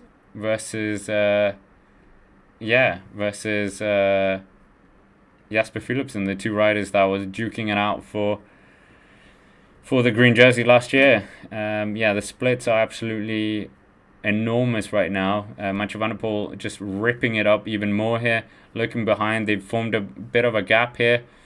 3 riders up the front here. They've got a few seconds to that other group. So now there's a other group forming. So Mathieu van der Poel, is he seeing this as an opportunity? There's less than 9 kilometers still to go here. Tiesj Benoot up there as well with them. Tim Wellens just anchoring himself on that group as well. But Mathieu van der Poel absolutely just ripping this up here. He looks behind as well. He's looking for Jasper Philipsen, I think, to some extent. But yeah, they have just been brought back here fairly quickly. 8.6 kilometers. You don't want to let a man like Mathieu van der Poel go up the road here. Florian Lipovic, remember him? He's in the second group. He's actually got Wout van Aert on his wheel, so Wout van Aert's not really a feature in this race or in this stage. But yeah, right now it's quite tense here, quite tense. And yeah, Lidl Trek and Soudal Quickstep, the two teams with the two biggest favorites for today, have absolute got egg on their face here. Unfortunately, caught out by Visma Lease Bike, and it looks like, yeah, the day is going to disappear. That yellow jersey gone, and now that yellow jersey could be rolling to some of the other favorites. But attacking from Visma Lease Bike, a late attack. Who is this? We're seeing late attacking from Visma Lease Bike here. So yeah, a lot of attacking going on here. Visma Lease Bike, they're quite feisty here, so that's good to see. They were the team that initiated everything. Tadej Pogacar up there, he could even take the yellow jersey now if he attacks off the road and no one chases him back. Let's be honest. But yeah, this is crazy stuff right now that we're seeing. I didn't expect that we were going to get such a lively finale here. I think it was going to be a pretty standard sprint. So absolutely terrible day here for Soudal Quickstep. 6.9 kilometers still to go here. Uno X trying to get up the road as well. That's getting closed down quite quickly. But yeah, this is yeah, interesting to say the least. But oh my goodness, yeah. What are we saying? We've got a few kilometers still to go here. The sprint is going to be a very exciting one towards the finish. But who's going to be winning it? Is it going to be... Yeah, we've got Tim Wellens pushing on here quite hard here on this bit of an incline. He's looking around as well. Are we going to see him taking a stage win today? Probably not. No, let's not kid ourselves. But I think this is really putting... Oh, Tadej Pogacar is close to the front now. So is Tadej Pogacar and Jonas Vingegaard. They're just up towards the front here. They denied the sprinters to some extent on the first stage of the Criterium du Dauphiné. Are they going to do this similar thing here? These two juggernauts, the best rivalry in cycling history, I think, if you think about it, per editions that they've competed against each other. But we're inside the last few kilometers here of the stage. It's looking like we are going to see a very dramatic battle here for the stage win. Yeah, this is not really how we were thinking it was going to happen here. But Tadej Pogacar is looking very lively here. Very, very lively, to say the least. But less than 6 kilometers to go here. Less than 6 kilometers to go. But yeah, it's a lot of seconds now to that second group. So Tim Miller and John Dumoulin have really missed out here. It's gonna be close to a minute, I think, now. So a missed opportunity for Soudal Quickstep. A real bad day for them. Crash as well. So yeah, alarm bells everywhere. And absolutely crazy sprint going on right now. A lot of riders getting caught out in position. Very hard finish, as we said. Plenty of corners going up as well. And right now, it's, yeah, Julien Philippe out of the picture completely, but they still have his graphics. But Alpecin de Koenig sensing an opportunity here inside the last 5 kilometers, looking around here. Tim Wellens looking very strong as well. Tadej Pogacar, Jonas Vingegaard there, just doing the best here to keep on each other's wheels. And yeah, right now, it's absolutely tense scenario for many of these riders. Big crash as well, which, yeah, not good outside the last 3 kilometer zone. But Alaphilippe, we thought he was going to be in the picture later on, but Biniam Girmay seen as one of the riders that could potentially be doing something here. Oh, that crash. Yeah, I just saw that crash now. Yeah, very bad. 4.2 kilometers to go. So the time is still ticking for them. But the second group, they have just managed to close the gap a bit. It's under the 40 kilometers, 40 second mark.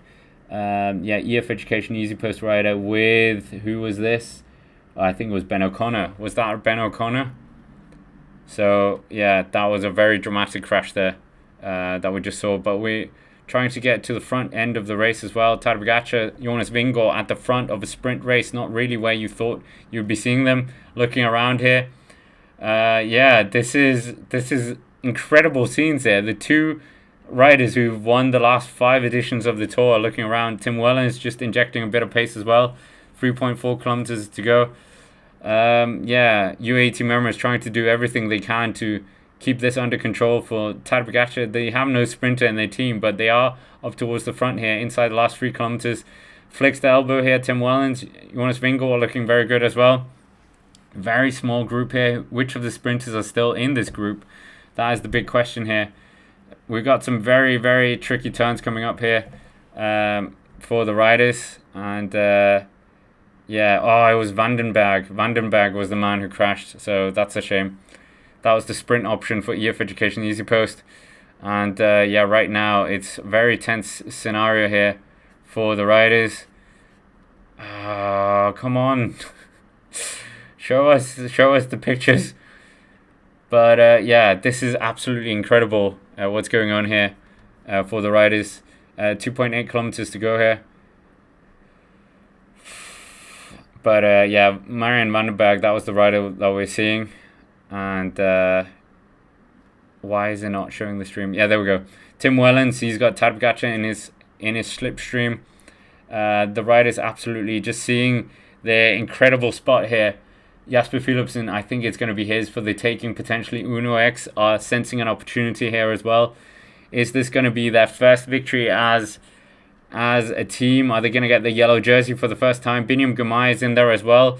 Tour de Pro Cycling have riders up here. We're almost inside the last 2 kilometers of the stage. 35 seconds for that second group. Obviously, they might have been caught up behind the crash as well. But right now, we're getting inside the last few corners of this stage.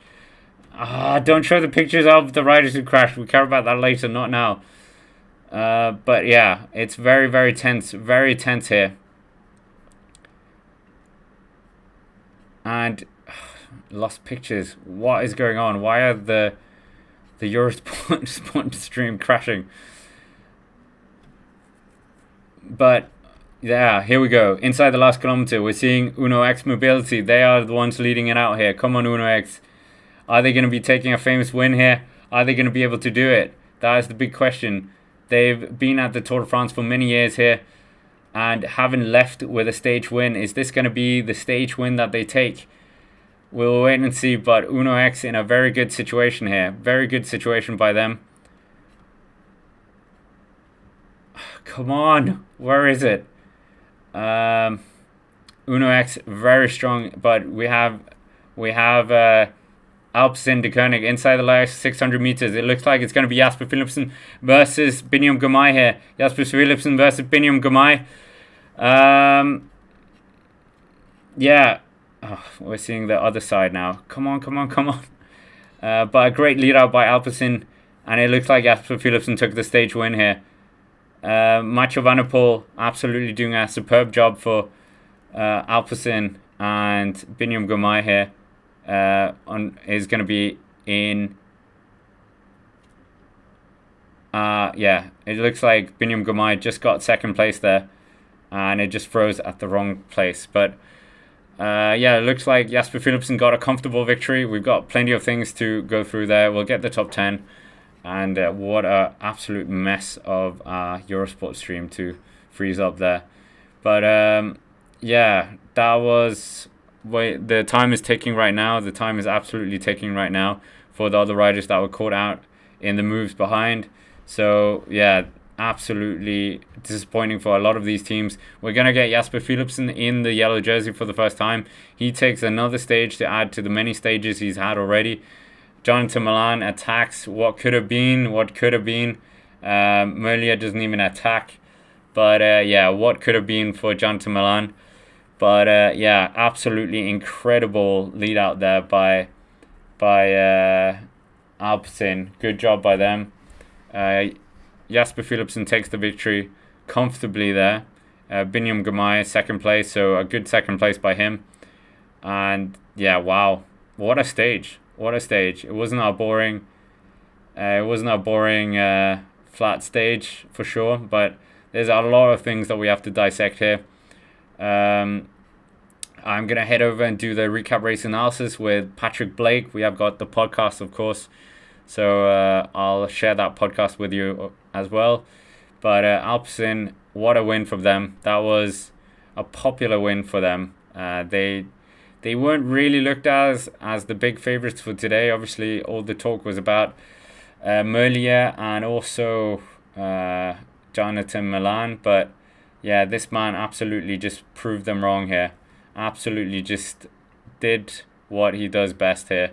Finished it off, and what a win for them. But yeah, we'll go through the recap race analysis on the Cycling Dane extra channel later on, and also on the podcast. So yeah, we'll do the stream tomorrow as well. A bit more of a heavy parkour stage, so that should be very exciting as well. So we'll look forward to that. But yeah, a lot of things to go through in the recap here for this stage. Ghana, that crash on the intermediate sprint as well, that was something. Oh, not intermediate.